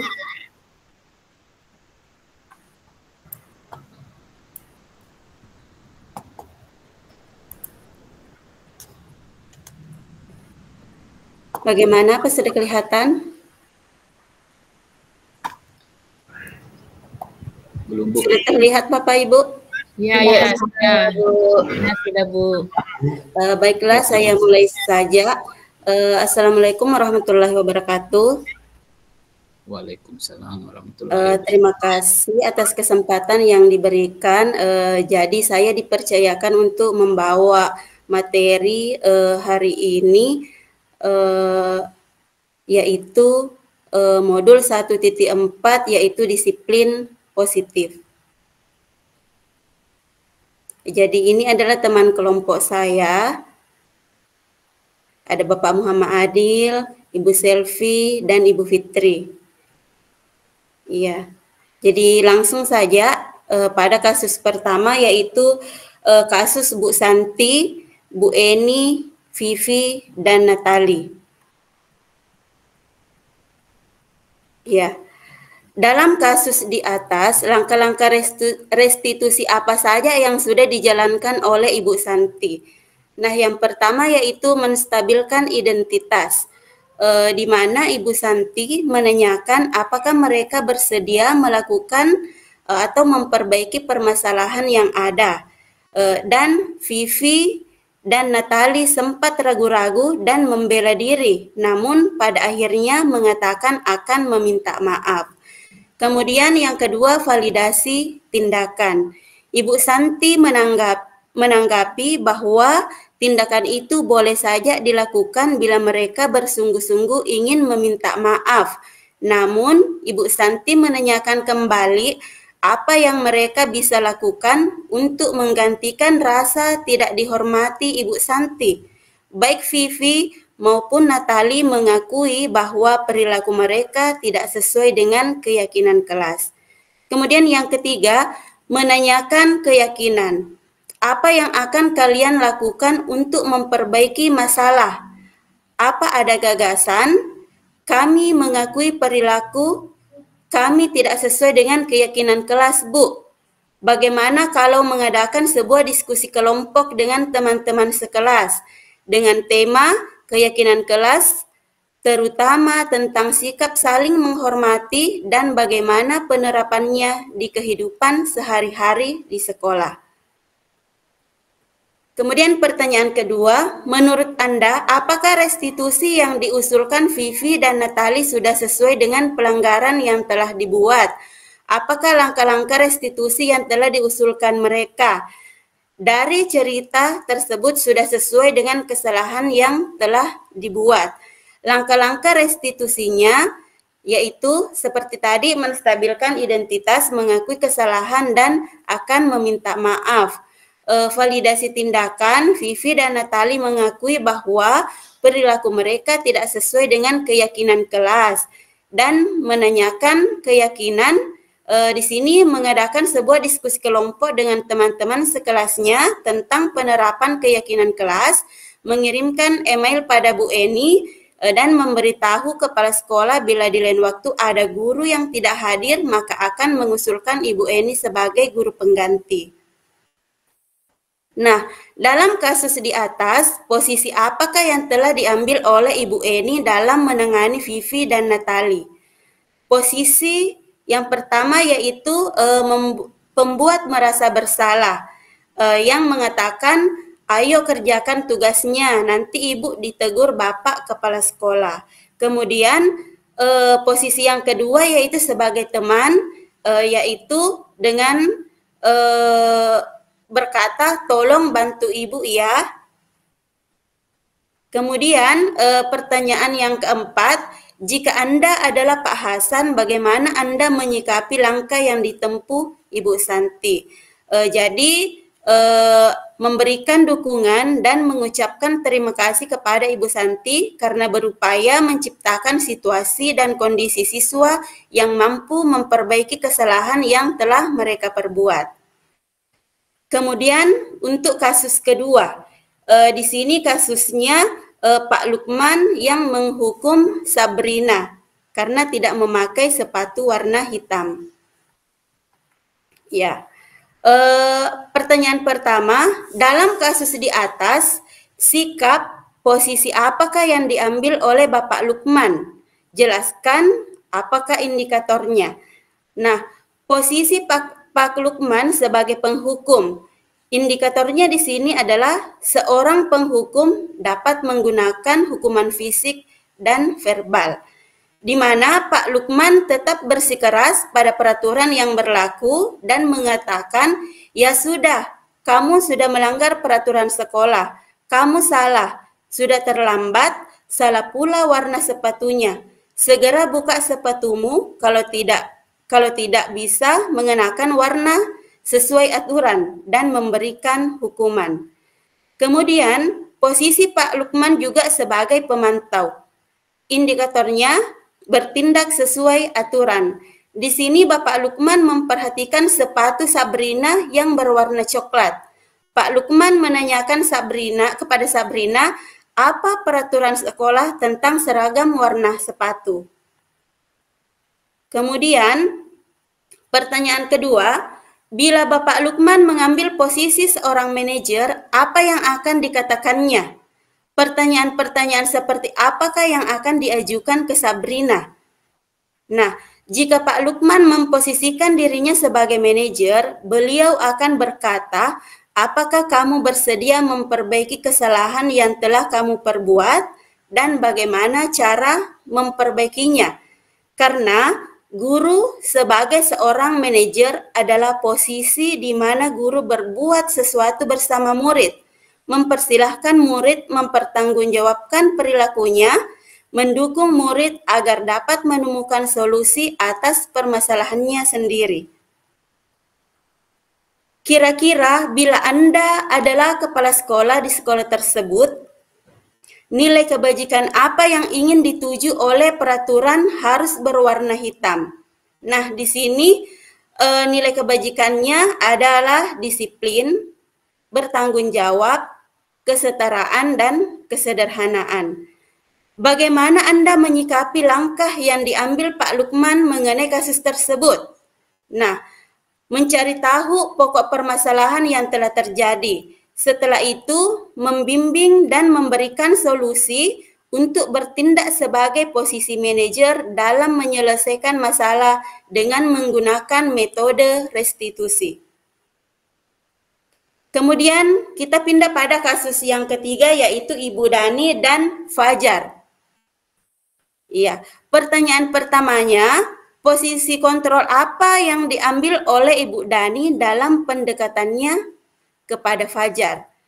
Nah, di sini posisi kontrolnya adalah pembuat merasa bersalah karena Ibu Dani mengatakan, "Gimana kamu Fajar? Kamu tidak kasihan sama ibu ya?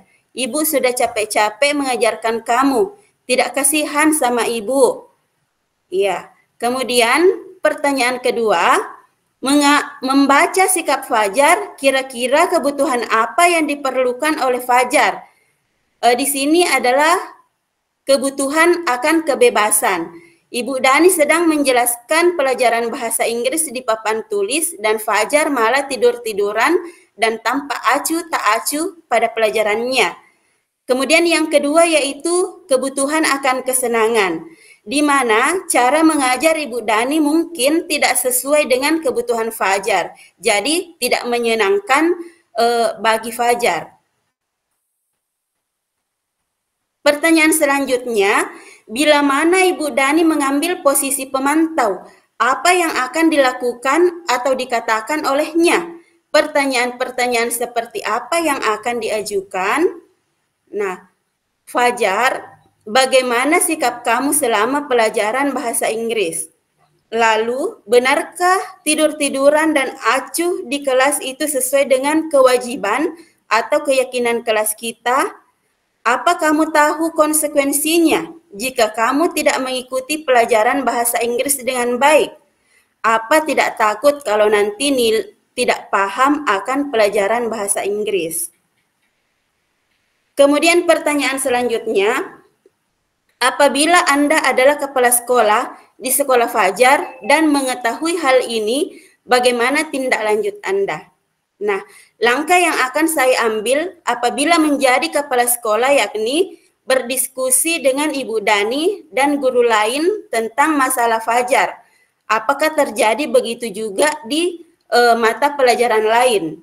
Kemudian melakukan pendekatan dengan cara memanggil Ibu Dani dan Fajar untuk mencari tahu inti dari permasalahan, tapi bukan di waktu yang bersamaan.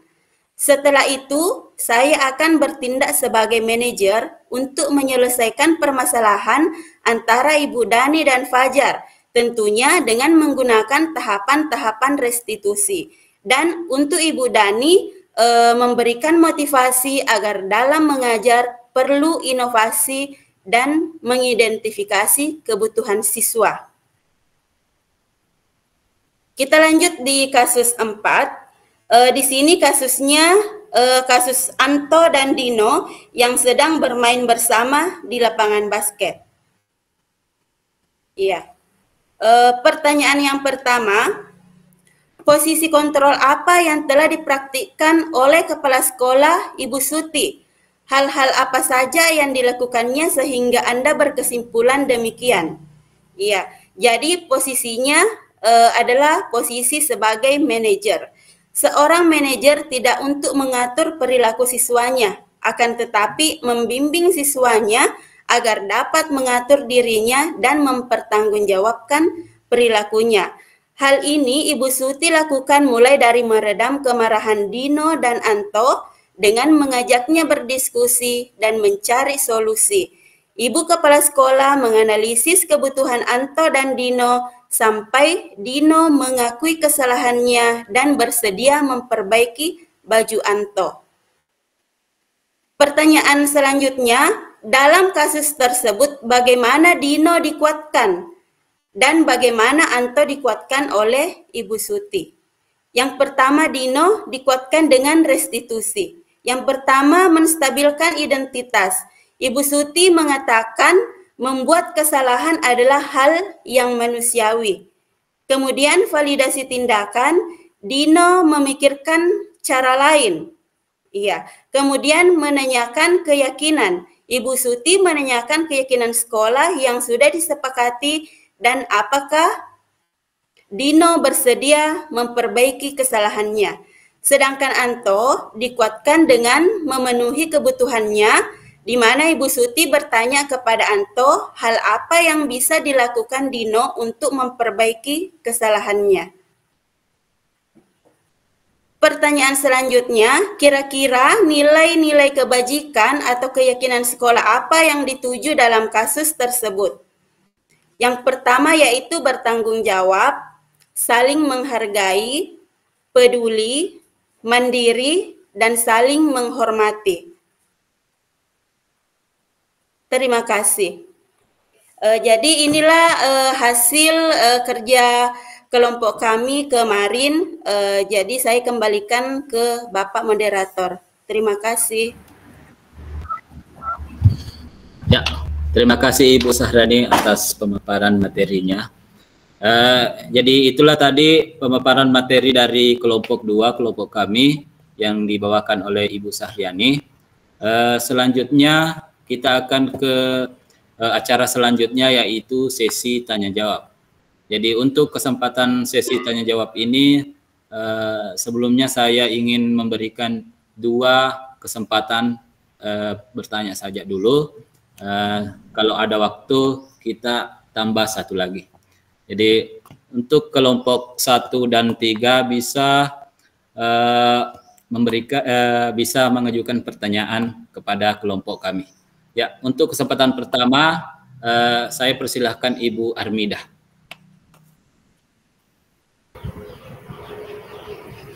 Terima kasih Pak atas kesempatan yang diberikan. Saya dari kelompok 3 akan mengajukan pertanyaan untuk kelompok 2. Di sini, di mana tadi kasus yang kedua? Coba Pak dulu ditampilkan yang kasus kedua. Ya. Kasusnya Pak Lukman dengan Sabrina ya. Iya, kasus 2.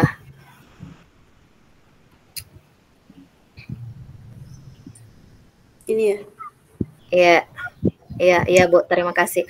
Di sini tadi kita melihat di mana di kasus ini sikap dan tindakan Pak Lukman dalam mengambil posisi yang sangat ketat dalam menegakkan peraturan kelas.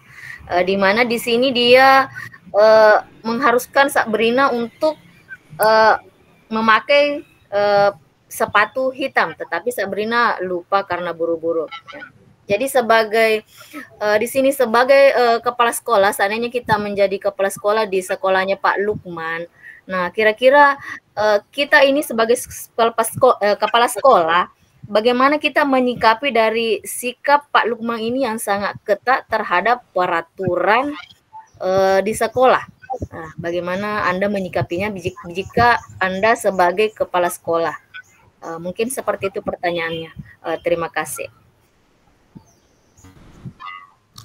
Ya, terima kasih Ibu Haji Armida atas pertanyaannya. Jadi kami rangkum semua dulu pertanyaan sebelum teman kelompok kami menjawab. Ya, jadi untuk kesempatan kedua sesuai dengan urutan yaitu Ibu Fitriani. Ya, silahkan Ibu Fitriani bisa mengajukan pertanyaannya. Kelompok 3 Kak, kelompok 2. Iya. Oh iya. Oke, Ibu Ekawati. Ibu Ekawati bisa mengajukan pertanyaan. Baik, terima kasih Bapak atas kesempatan yang diberikan. Jadi dari kasus sama halnya yang tadi yang ditanyakan sama Ibu Haji Armida tadi itu kasus Pak Lukman dan siapa tadi ini? Lukman dan Sabrina, Pak Lukman dan Sabrina. Jadi pertanyaan saya, bagaimana tindakan atau posisi kontrol yang seharusnya yang seharusnya atau yang terbaik dilakukan oleh Pak Lukman, atau misalnya ibu yang berada di posisi Pak Lukman itu tindakan apa yang akan dilakukan? Terima kasih. Ya, terima kasih Bu atas pertanyaannya. Jadi untuk kesempatan bertanya pada waktu ini saya cuma 2 pertanyaan saja dulu. Jadi untuk teman kelompok kami mungkin ada yang bisa menanggapi dari pertanyaan pertama, yaitu pertanyaan dari kelompok 3, yaitu bagaimana kalau kita sebagai kepala sekolah, bagaimana cara menyikapi sikap Pak Lukman? Ya, mungkin seperti itu, Bu. Ya, ya. Jadi Ibu Fitriani diberikan kesempatan untuk menjawab pertanyaan dari Ibu Haji Armidah. Terima kasih atas kesempatan yang diberikan. Baiklah, saya akan menjawab pertanyaan dari Ibu Armidah, di mana di sini ada kasus Pak Lukman dengan Sabrina, di mana Pak Lukman ini memberi hukuman kepada Sabrina karena memakai sepatu warna coklat. Di sini langkah yang diambil sebagai kepala sekolah atas kasus tersebut di sini adalah berbicara. Yang pertama adalah berbicara dengan Pak Lukman untuk memahami alasan dibalik keputusan atau hukuman yang diberikan serta mendengarkan perspektif dari Sabrina. Kemudian tinjau aturan sekolah terkait pemakaian warna sepatu. Pastikan bahwa aturan tersebut jelas, relevan, dan telah dikomunikasikan dengan baik kepada semua siswa. Yang ketiga yaitu adakan pertemuan pribadi dengan Pak Lukman untuk membahas kasus tersebut, diskusikan mengapa dia memutuskan untuk menghukum Sabrina, dan apakah dia merasa hukuman tersebut sesuai dengan profesionalnya. Kemudian ya, langkah selanjutnya yaitu timbang kepatuhan terhadap aturan. Pertimbangkan apakah hukuman yang diberikan kepada Sabrina sesuai dengan tingkat pelanggaran.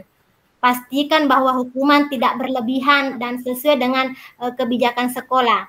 Langkah selanjutnya yaitu komunikasi dengan Sabrina.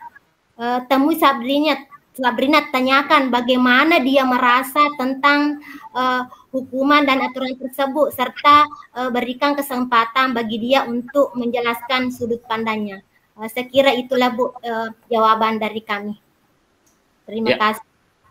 Ya, jadi itulah jawaban dari teman kami Ibu Fitriani. Mungkin ada penguatan dari Ibu Sahriani. Kepada Ibu Sahriani dipersilahkan. Terima kasih Pak atas kesempatan yang diberikan. Jadi kalau menurut saya atau apabila saya menjadi kepala sekolah dan menangani kasus ini, bukan aturan. Pasti di balik aturan itu ada kebijakan lah di belakangnya, ya. Di mana mungkin saja di sini Sabrina tidak melakukan tidak selalu melakukan kesalahan itu, ya. Mungkin saja ini kan Sabrina hanya terburu-buru sehingga dia lupa atau dia lupa sehingga dia memakai sepatu warna membicarakan dulu dengan Pak Lukman. Posisi kontrol apa yang harus kita bagaimana cara penyelesaian masalah ini. Nah, mungkin juga baiknya diselesaikan dengan Pak Lukman bertindak sebagai manajer dan bisa juga diselesaikan dengan segitiga restitusi. Mungkin itu Pak jawaban dari saya. Terima kasih. Ya, terima kasih Ibu Sahriani atas penguatan dari atau jawaban dari pertanyaan dari Ibu Haji Armidah. Jadi untuk mungkin masih ada ya Ibu Selvi, siapa tahu ada yang bisa ditambahkan. Silahkan Ibu Selvi. Ya baik, terima kasih atas kesempatan yang diberikan. Saya rasa yang ingin saya tambahkan itu sedikit saja, tidak jauh berbeda dari apa yang disampaikan oleh teman kelompok saya, itu dari Ibu Fitriani dan Ibu Sahriani, di mana juga seharusnya kita Pak Lukman tadi menanyakan apa yang membuat Sabrina terburu-buru datang ke sekolah. Pasti ada penyebab di balik hal tersebut. Kemudian juga sebagai kepala sekolah seharusnya juga kita meninjau seperti apa perilaku Sabrina di sekolah. Apakah memang Sabrina selalu melanggar aturan yang telah ditetapkan sekolah. Kemudian juga sesuai dengan apa yang disampaikan oleh Ibu Sahriani, tentunya dalam setiap aturan itu pasti ada kebijakan yang diberikan oleh sekolah, apalagi kalau bisa jadi kesalahan yang dilakukan oleh Sabrina baru pertama kali dilakukan. Kemudian juga sebelum memberi sanksi, ada baiknya kita meninjau sanksi tersebut. Jangan sampai sanksi yang diberikan kepada siswa itu tidak mendidik atau hanya mempermalukan siswa, seperti apa yang dilakukan oleh Pak Lukman dengan meminta Sabrina untuk melepaskan sepatu dan tidak menggunakan sepatu sepanjang Sabrina berada di sekolah, yang tentunya akan menimbulkan pertanyaan dan anggapan negatif dari teman-teman Sabrina. Mungkin itu dari saya. Terima kasih. Saya kembalikan kepada moderator. Ya. Terima kasih atas tanggapannya Ibu Selvi. Jadi dari ketiga jawaban yang dari kelompok kami, mungkin saya ingin tanyakan kepada Ibu Ajarmida, apakah sudah diterima atau tidak dari jawaban-jawaban dari teman kelompok kami. Baik Pak, terima kasih atas semua pencerahan dari ketiga Ibu tadi ya. Di sini memang kita sebagai calon-calon kepala sekolah, mudah-mudahan kelak ya mimpi kita itu tercapai, bahwa kita ini memang harus bersikap bijaksana. Artinya kita memberikan kesempatan kedua kepada murid kita. Nah, dan ini menjadi bekal kita kelak dalam menghadapi kasus-kasus nanti apabila kita sudah berada atau benar-benar kita sudah menjadi kepala sekolah di sekolah-sekolah masa depan nanti. Mungkin itu. Terima kasih atas jawaban yang diberikan Pak, Bu. Terima kasih. Assalamualaikum warahmatullahi wabarakatuh. Terima kasih Bu Haji Armida atas umpan baliknya. Jadi untuk pertanyaan pertama kita sudah selesaikan. Kemudian kita lanjut ke pertanyaan kedua dari kelompok 1, yaitu dari kasus 2. Sama ya, sama dengan kasus 2, yaitu pertanyaannya bagaimana tindakan atau posisi kontrol yang terbaik dilakukan jika kita sebagai Pak Lukman. Ya, mungkin dari Ibu Fitriani bisa menjawab pertanyaan ini. Terima kasih. Silahkan Ibu Fitriani. Baiklah, saya akan menjawab pertanyaan dari Ibu Eka. Di sini tadi posisi kontrol apa yang tepat yang diambil oleh Pak Lukman dan bagaimana tindakannya. Di sini menurut saya posisi yang baik yang diambil untuk Pak Lukman yaitu posisi manajer. Jadi di sini Pak Lukman harus dulu mampu mengetahui kebutuhan siswanya yaitu Sabrina. Jadi di sini Pak Lukman harus melakukan percakapan secara pribadi dengan Sabrina untuk mendiskusikan pelanggaran atau gunakan pendekatan yang empatik untuk memahami alasan di balik perilaku mereka dan untuk membantu mereka menyadari dampaknya. Kemudian memberikan kesempatan kepada Sabrina untuk menyampaikan sudut pandangnya dengan alasan yang kuat sehingga mereka memakai sepatu tersebut. Jadi dia harus mendengarkan dulu atau menerima, gitu.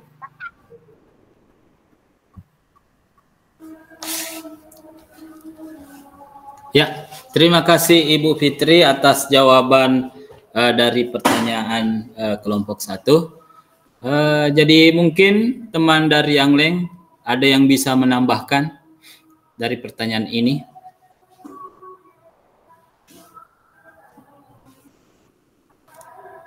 Ya, jadi karena tidak ada yang menambahkan, jadi ada sedikit saya ingin tambahkan dari pertanyaan tersebut, yaitu bagaimana tindakan atau posisi kontrol yang terbaik dilakukan jika kita sebagai Pak Lukman. Jadi dari kasus Sabrina tersebut, kita lihat dia terlambat, kemudian dia tidak memakai sepatu yang seharusnya. Jadi seandainya kita sebagai Pak Lukman mungkin kita bisa menanyakan kepada diri kita sendiri bagaimana dalam hati kita, apakah yang mana terbaik, apakah kita harus menghukum anak ini tanpa mendengarkan alasannya atau bagaimana. Jadi sebagai jika kita memposisikan diri sebagai Pak Lukman, saya sendiri ingin mendengar alasan dari anak tersebut. Setelah itu baru kita menyelesaikannya dengan secara baik-baik. Mungkin dari saya jawaban dari kelompok 1. Mungkin ada teman-teman yang bisa menambahkan. Oke. Nah, jadi untuk dua pertanyaan ini dua pertanyaan kedua, saya kembalikan kepada Ibu siapa tadi? Ibu Ekawati. Ibu Ekawati, Pak. Bagaimana Ibu Ekawati? Lima atau bagaimana? Ya, terima kasih atas jawaban yang diberikan oleh Ibu Fitriani dan Bapak Muhammad Adil. Itu juga memberikan masukan saya bagaimana kita menghadapi ketika ada peserta didik kita yang memiliki masalah. Terima kasih Bapak, Ibu. Ya, terima kasih Bu Eka. Karena masih ada waktu sedikit, saya masih memberikan kesempatan untuk satu pertanyaan saja. Ya, karena ada yang raise hand, Ibu Suryani, bisa saya berikan kesempatan untuk bertanya. Terima kasih atas kesempatannya, Pak. Pertanyaan saya juga terkait kasus 2, tapi mohon slide-nya tentang nilai kebajikan di slide kasus 2. Bisa ditampilkan, Ibu? Ibu Sahriani. Iya. Nah, di sini kan pada nilai kebajikan yang ingin dituju oleh peraturan harus berwarna hitam, di sini ada nilai kebajikan kesederhanaan. Nah, pertanyaan saya, apa yang mendasari Bapak Ibu mengambil nilai kebajikan kesederhanaan berdasarkan kasus 2 yaitu Sabrina dan Pak Lukman dari peraturan yang harus berwarna hitam. Terima kasih Ibu. Terima kasih. Ya, terima kasih Ibu Suryani atas pertanyaannya. Jadi pertanyaan dari Ibu Suryani yaitu apa yang mendasari nilai kebajikan kesederhanaan. Mungkin teman yang bisa menjawab, saya berikan kesempatan kepada Ibu Sahriani lebih dulu. Silahkan Ibu. Terima kasih Pak atas kesempatan yang diberikan, di mana pertanyaannya mengapa mengambil nilai kebajikan kesederhanaan pada kasus 2 ini. Iya, dengan peraturan memakai sepatu warna hitam, maka murid akan menerapkan nilai kesederhanaan. Kenapa? Karena jika ada murid misalnya ada murid yang misalnya dari golongan orang kaya, dia tidak akan memakai atau membeli sepatu yang mahal, maka dia akan mencari atau memakai sepatu yang berwarna hitam. Nah, di sini dengan memakai sepatu berwarna hitam semua akan setara dan kelihatan sederhana. Mungkin di sini juga tidak akan kentara yang mana siswa dari golongan kaya dan dari golongan misalnya yang tidak mampu. Mungkin itu jawaban dari saya. Ya. Terima kasih Ibu Sahriani. Selanjutnya kepada Ibu Fitriani, mungkin ada yang bisa ditambahkan. Jadi sedikit tambahan di sini dalam aturan yaitu memakai sepatu hitam. Di sini mungkin aturan yang mewajibkan pakai sepatu hitam itu mungkin memiliki tujuan tertentu, tetapi penting untuk memastikan bahwa hukuman atau konsekuensi yang diterapkan untuk pelanggaran tidak berlebihan. Kesederhanaan mendorong penerapan aturan dengan cara yang sesuai dengan tingkat pelanggaran. Kemudian kita lihat dari tujuannya. Kemudian di sini kesederhanaan mendorong kita untuk mempertimbangkan tujuan utama dari aturan tersebut. Apakah aturan sepatu hitam itu memiliki tujuan yang signifikan, seperti menjaga keseragaman atau keamanan? Jika aturan ini tampak tidak memiliki dampak besar pada pembelajaran atau lingkungan sekolah, pendekatan yang lebih sederhana mungkin itu yang lebih baik. Terima kasih. Ya, terima kasih Ibu Fitriani atas jawabannya. Jadi saya ingin mengembalikan kepada Ibu Suryani, apakah sudah diterima atau bagaimana dari tanggapan dari teman kami. Baik, terima kasih atas jawabannya. Jadi nilai kebajikan kesederhanaan ini pada peraturan pemakaian sepatu harus berwarna hitam itu dilihat dari segi kesetaraan siswa atau kesederhanaan dalam hal ini tanpa ada perbedaan di antaranya. Ya baik Bu, terima kasih atas jawabannya. Ya, jadi itulah tadi diskusi kelompok kami, karena waktu sudah lewat dari 30 menit. Jadi untuk diskusi presentasi budaya positif hari ini sudah sampai di sini. Demikianlah acara diskusi presentasi hari ini. Terima kasih atas kerjasama kelompok kami dan kelompok 1 dan 3 dengan mengucapkan alhamdulillahirabbil alamin. Assalamualaikum warahmatullahi wabarakatuh. Saya kembali kepada Ibu Asili. Waalaikumsalam warahmatullahi wabarakatuh.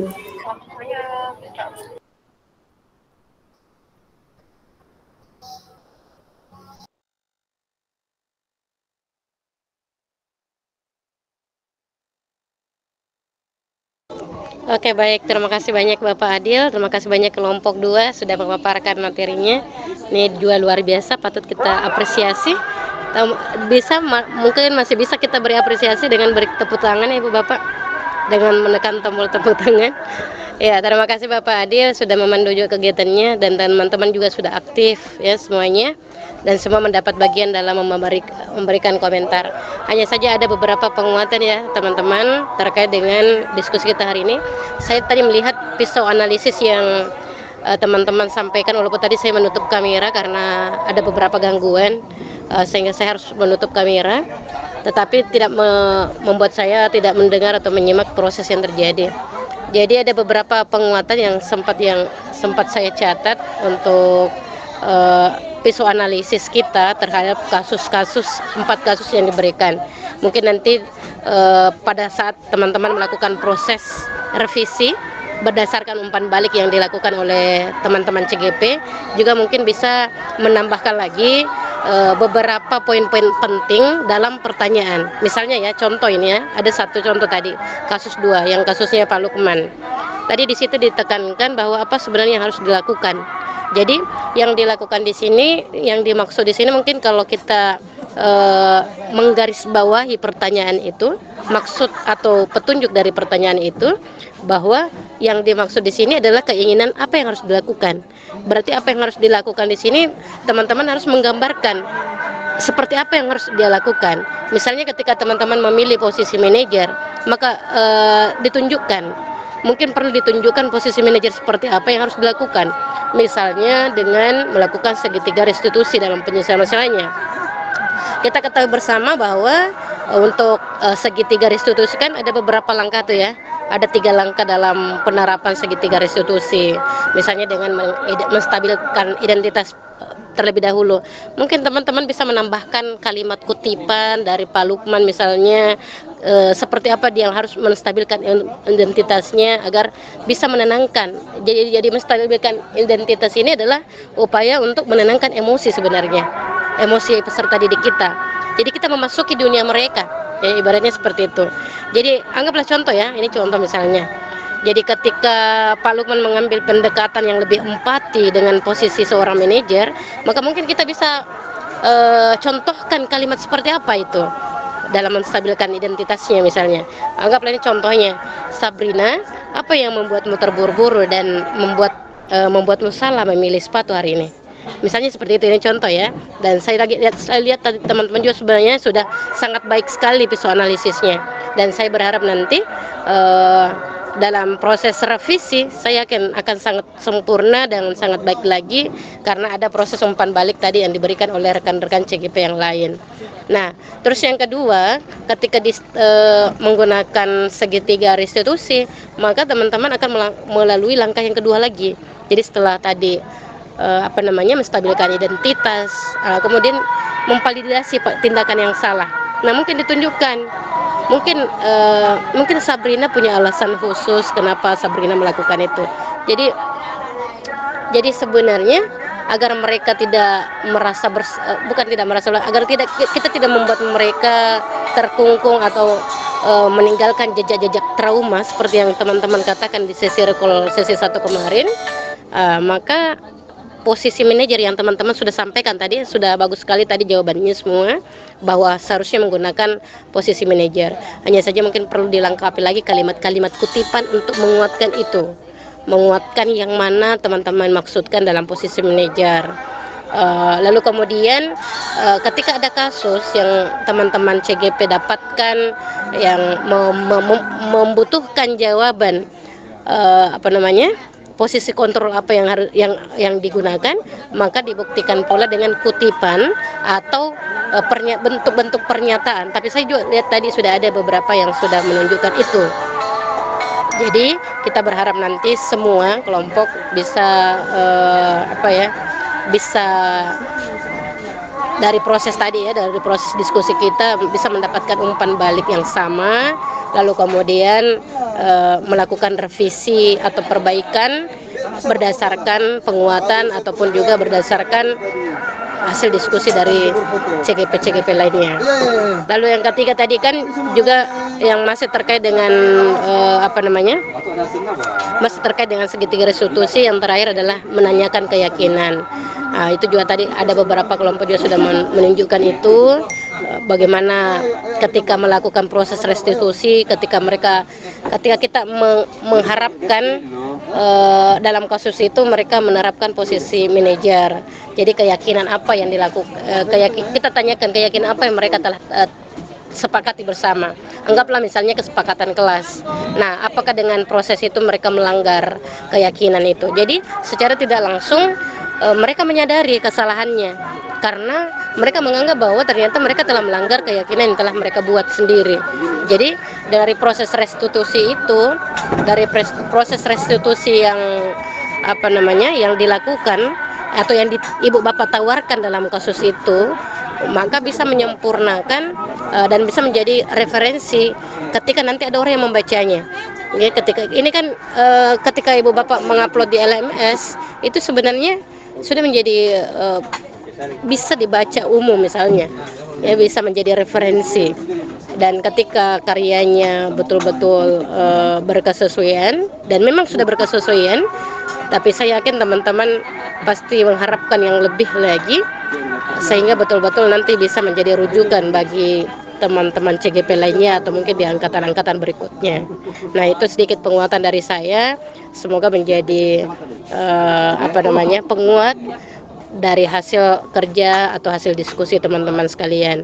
Kalaupun misalnya nanti ada hal yang ingin direvisi ataukah ada hal yang ingin diperbarui dulu sebelum diunggah di ruang kolaborasi.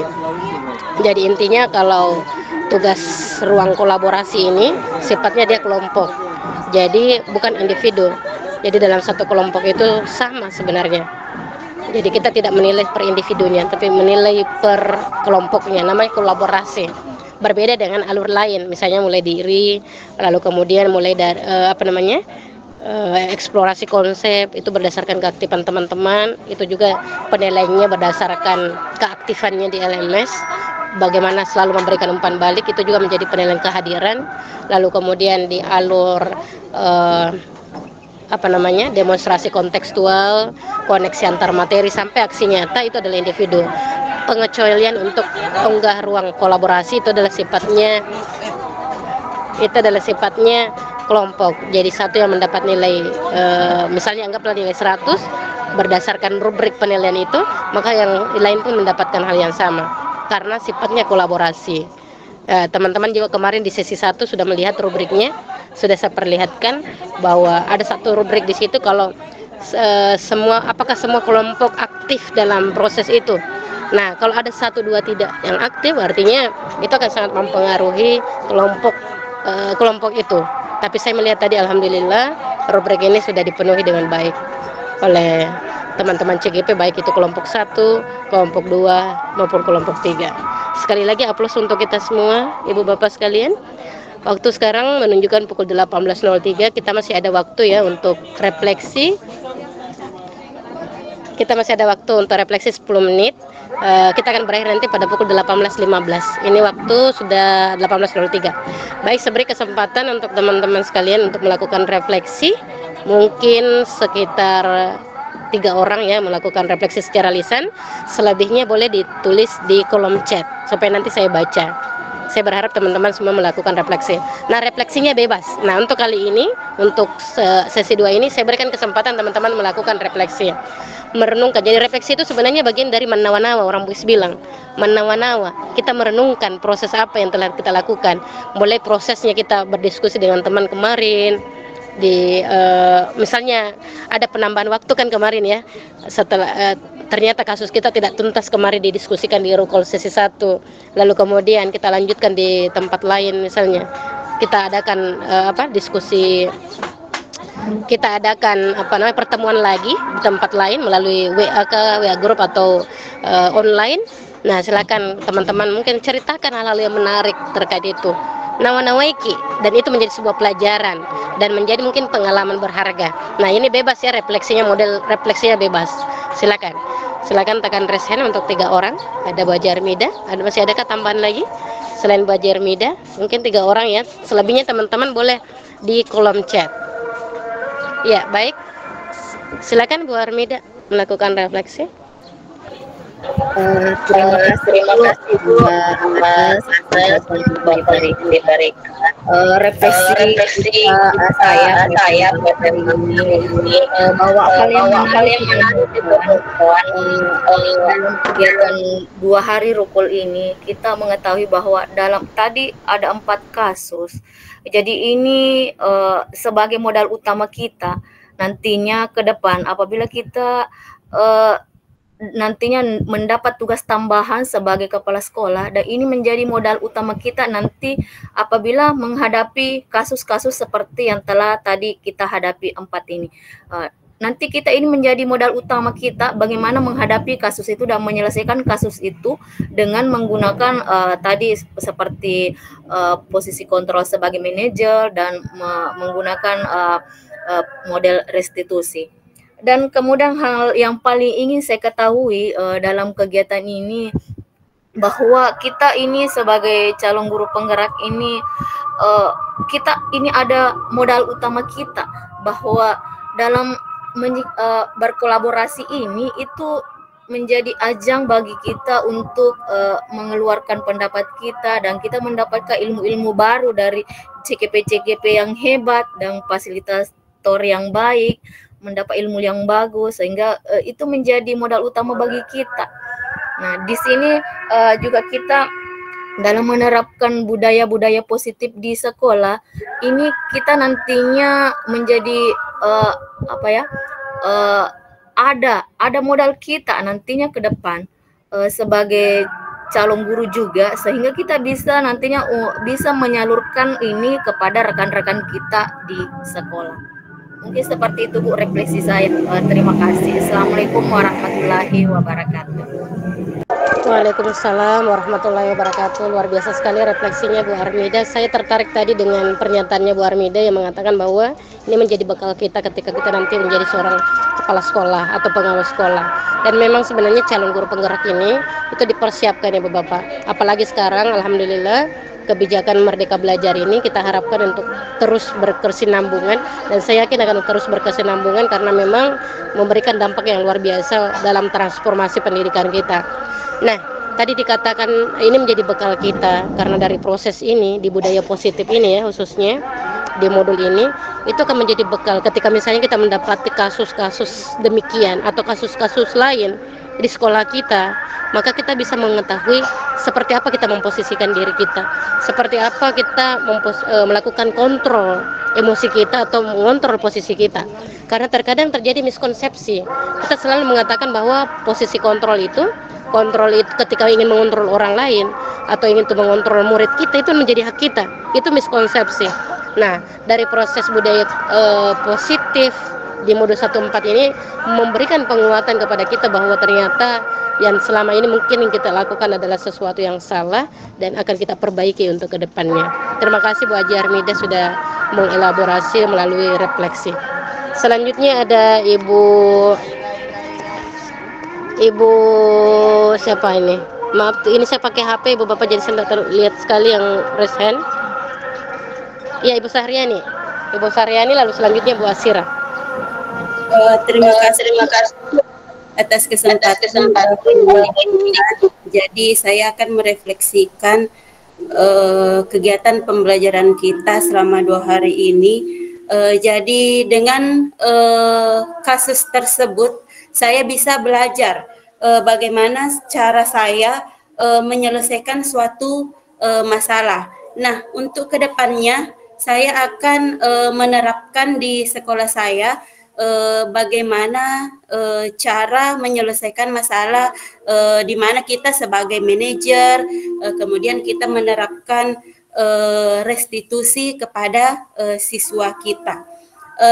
Dan tak lupa juga Bu, di sini nanti saya akan membagikan kepada teman-teman saya di sekolah, berkolaborasi dengan mereka atau berbagi praktik dengan mereka bagaimana penyelesaian masalah yang tepat dengan menggunakan posisi kontrol sebagai manajer dan menggunakan tahapan restitusi. Nah, dengan pembelajaran budaya positif ini, maka penting menciptakan lingkungan belajar yang positif dan kondusif bagi siswa kita di sekolah, di mana di modul ini ada pergeseran paradigma dari pendekatan yang dulunya seperti menghukum itu adalah disiplin tradisional, kemudian menuju ke disiplin yang positif, di mana disiplin positif ini bisa mengembangkan karakter siswa kita menuju yang lebih baik. Mungkin itu Bu refleksi saya. Terima kasih. Terima kasih Bu Saryani, luar biasa juga refleksinya. Ada satu hal yang sangat menarik dari refleksi Bu Saryani, bahwa Ibu Saryani ini menjadikan sebuah pembelajaran dari proses ini, lalu kemudian akan membagikan kepada rekan sejawat. Jadi peran calon guru penggerak, nilai dan peran guru penggerak dalam menggerakkan komunitas, juga menggerakkan guru lain dan menjadi coach bagi guru lain, itu sudah ada dalam diri Bu Sahriani dari proses refleksi, karena itu tergambarkan dari bahasa ibu tadi. Luar biasa sekali Bu Sahriani, terima kasih sudah melakukan refleksi. Baik, satu lagi yang melakukan refleksi Bu Asira, silakan Ibu. Baik Bu, terima kasih atas kesempatan yang diberikan. Adapun refleksi saya hari ini dengan kemarin yaitu kami mengerjakan diskusi kelompok melalui WA. Dan hasilnya tadi sudah dipaparkan. Kemudian juga di sini dari pembahasan kasus-kasus tadi sama dengan Ibu Haji Armida pendapat saya dan Ibu Sahriani, di mana kami nanti insya Allah kalaupun memang jodoh kami untuk menjadi kepala sekolah atau ibu pengawas, mungkin kasus-kasus ini mungkin nanti akan kita hadapi.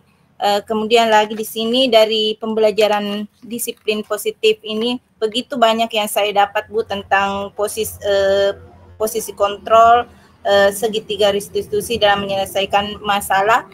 Saya juga tadi di sekolah sempat tadi mengucapkan kepada rekan saya di mana ada rekan saya menegur siswa saya dengan cara halus. Di sini saya sempat mengatakan kepada teman saya ini bahwa dia telah melakukan posisi kontrol di mana dia melakukan dengan kasih sayang. Jadi di sini dia langsung balik bertanya bahwa apakah itu semua ya ini semua yang saya pelajari dalam guru penggerak. Dan alhamdulillah semoga apa yang saya temukan di hari ini bisa saya terapkan di sekolah kepada dan rekan-rekan guru saya di sekolah juga, Bu.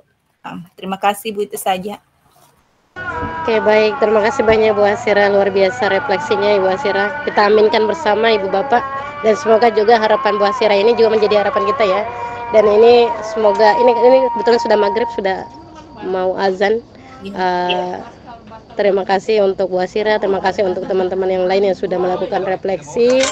Dan semoga proses pembelajaran yang kita lakukan hari ini, khususnya di modul budaya positif ini, bisa kita terapkan dengan baik. Ini ada di kolom chat Ibu Bapak, saya coba baca dulu sebelum kita tutup ya pertemuan kita. Ada,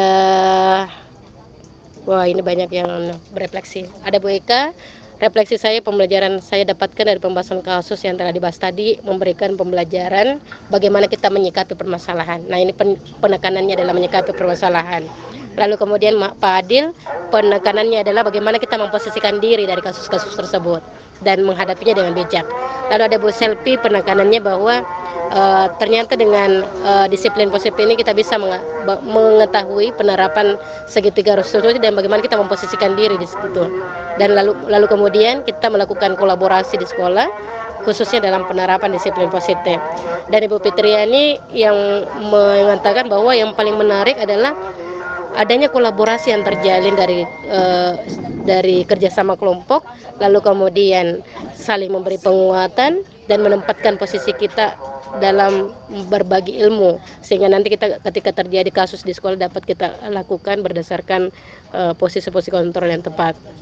Ada Bu Suryani, penekanannya adalah bagaimana posisi penerapan budaya positif ini mewujudkan tindakan kita sehari-hari melalui komunikasi yang baik antar siswa, rekan guru maupun orang tua. Wah, ada 3 ya, jadi betul-betul menjadi pusat pendidikan. Lalu kemudian Ibu Sri Uli, ini menjadi modal kita dalam menghadapi masalah atau kasus-kasus yang sering terjadi, bahkan mungkin setiap hari terjadi di sekolah kita. Lalu kemudian ada Ibu Irwana yang memberikan penguatan bahwa refleksi bahwa menjadi cerminan untuk melangkah dan melakukan kontrol emosi dan posisi kita dalam menyelesaikan masalah dan juga menjadi bekal kita. Terima kasih banyak, ini teman-teman luar biasa sekali refleksi yang dilakukan. Untuk mengakhiri pertemuan kita pada hari ini, saya mengingatkan untuk unggah tugas ruang kolaborasi ini, silakan nanti sebelum diunggah lakukan revisi lagi sesuai dengan umpan balik yang ada. Lalu kemudian unggah tugas ruang kolaborasi ini, due date-nya adalah tanggal 12 Agustus pada pukul 23.59. Lalu kemudian untuk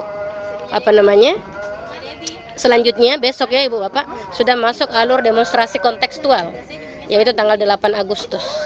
Ada yang kemarin Ibu siapa yang bertanya, Ibu Sahriani bertanya bagaimana kalau misalnya ada CGP yang sama di sekolah kita, apakah kita bisa melakukan aksi nyata bersama? Jawabannya boleh Ibu, silakan melakukan kalau misalnya memang seperti itu, melakukan aksi yang nyata yang sama, tapi ada tapinya, tetap sesuai dengan koridornya masing-masing. Anggap saja bahwa teman CGP itu adalah peserta lain gitu. Peserta lain artinya tidak mempengaruhi bagaimana posisi Ibu dalam aksi nyata itu. Dan saya yakin mudah-mudahan juga teman yang bisa diajak, teman-teman CGP seperti itu bisa diajak kolaborasi dan lebih menyukseskan nanti aksi nyatanya. Nah, oke Ibu Bapak, terakhir mungkin ada slide boleh di share screen dulu terkait dengan model refleksi. Ini menjadi renungan saja ya. Tolong di share screen dulu. Ya, ini menjadi refleksi kita terkait dengan apa yang harus kita renungkan ketika kita nanti menjadi kepala sekolah ataukah menjadi pengawas sekolah. Ini ya, perenungan saja. Jadi tidak untuk dijawab karena ini bukan ranahnya untuk dijawab di ruang kolaborasi. Silakan Ibu Bapak renungkan ini, jika Anda sebagai kepala sekolah, apa yang Anda akan lakukan agar lingkungannya aman, nyaman dan inklusif untuk warga satuan pendidikan dapat terwujud. Lalu kedua, jika Ibu Bapak ini nanti Allah takdirkan sebagai pengawas sekolah, apa yang Anda akan lakukan untuk mendampingi kepala sekolah? Karena tugasnya pengawas adalah mendampingi kepala sekolah. Nah, apa yang akan Anda lakukan untuk memiliki kepedulian terhadap keselamatan dan keamanan peserta didik kita sebagai individu dan kelompok? Ini menjadi bahan renungan. Silakan dipoto atau di screenshot. Ya, supaya ada gambaran Ibu Bapak. Jadi perkuat lagi materi model kompetensi kepala sekolah dan pengawas sekolah. Baik Ibu Bapak sekalian, tibalah saatnya kita di penghujung kegiatan kita dan alhamdulillah juga ini sudah waktu maghrib. Semoga menjadi keberkahan buat kita semua dan terima kasih semuanya sudah aktif luar biasa. Sekali lagi semoga kalian teman-teman CGP ini adalah bagian yang betul-betul menjadi perubah ekosistem pendidikan di sekolah yang selalu tergerak, bergerak dan menggerakkan. Salam guru penggerak, salam dan bahagia, selamat kita pada selamat. Mari kita akhiri pertemuan kita dengan berdoa bersama, lalu kita tutup nanti dengan foto bersama. Saya akhiri. Assalamualaikum warahmatullahi wabarakatuh.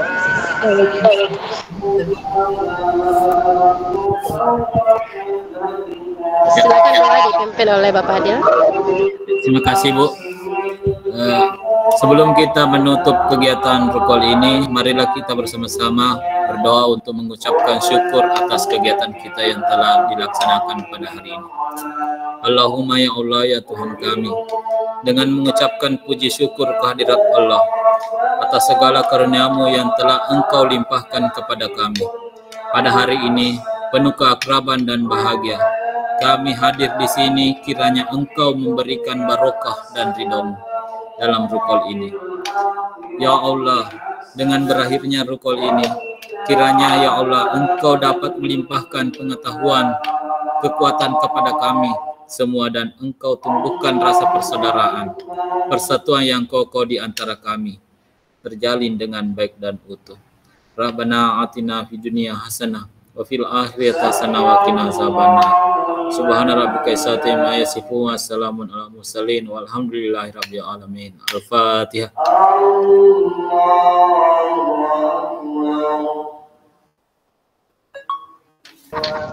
Amin. Assalamualaikum warahmatullahi wabarakatuh. Waalaikumsalam warahmatullahi wabarakatuh. Terima kasih Pak Adil. Saya titip rasa hormat juga untuk Ibu Bapak PP yang berkenan hadir membersama dari awal sampai akhir. Karena waktu maghrib saya mohon ucapan terima kasih Bapak Irwan, Bapak Ibu Andi Eka. Terima kasih Ibu Bapak sudah membersamai teman-teman CGP kita. Semoga teman CGP kita ini bisa mengikuti nanti jejak Ibu Bapak yang sudah sukses sekarang menjadi kepala sekolah atau mungkin menjadi pengawas sekolah. Terima kasih sekali lagi. Salam kita pada salam Pak. Saya screenshot ya. Oke, saya izin Pak Adil, saya ambil tugas tak dulu. Saya screenshot. Silakan Ibu Bapak pasang posisi termanisnya. Satu, saya hitung. 1, 2, 3. Satu lagi, satu kali lagi untuk yang kedua. Oke, 1, 2, 3. Oke, baik. Terima kasih sekali lagi. Salam Maki. Saya matikan ya Ibu Bapak ya. Assalamualaikum. Assalamualaikum.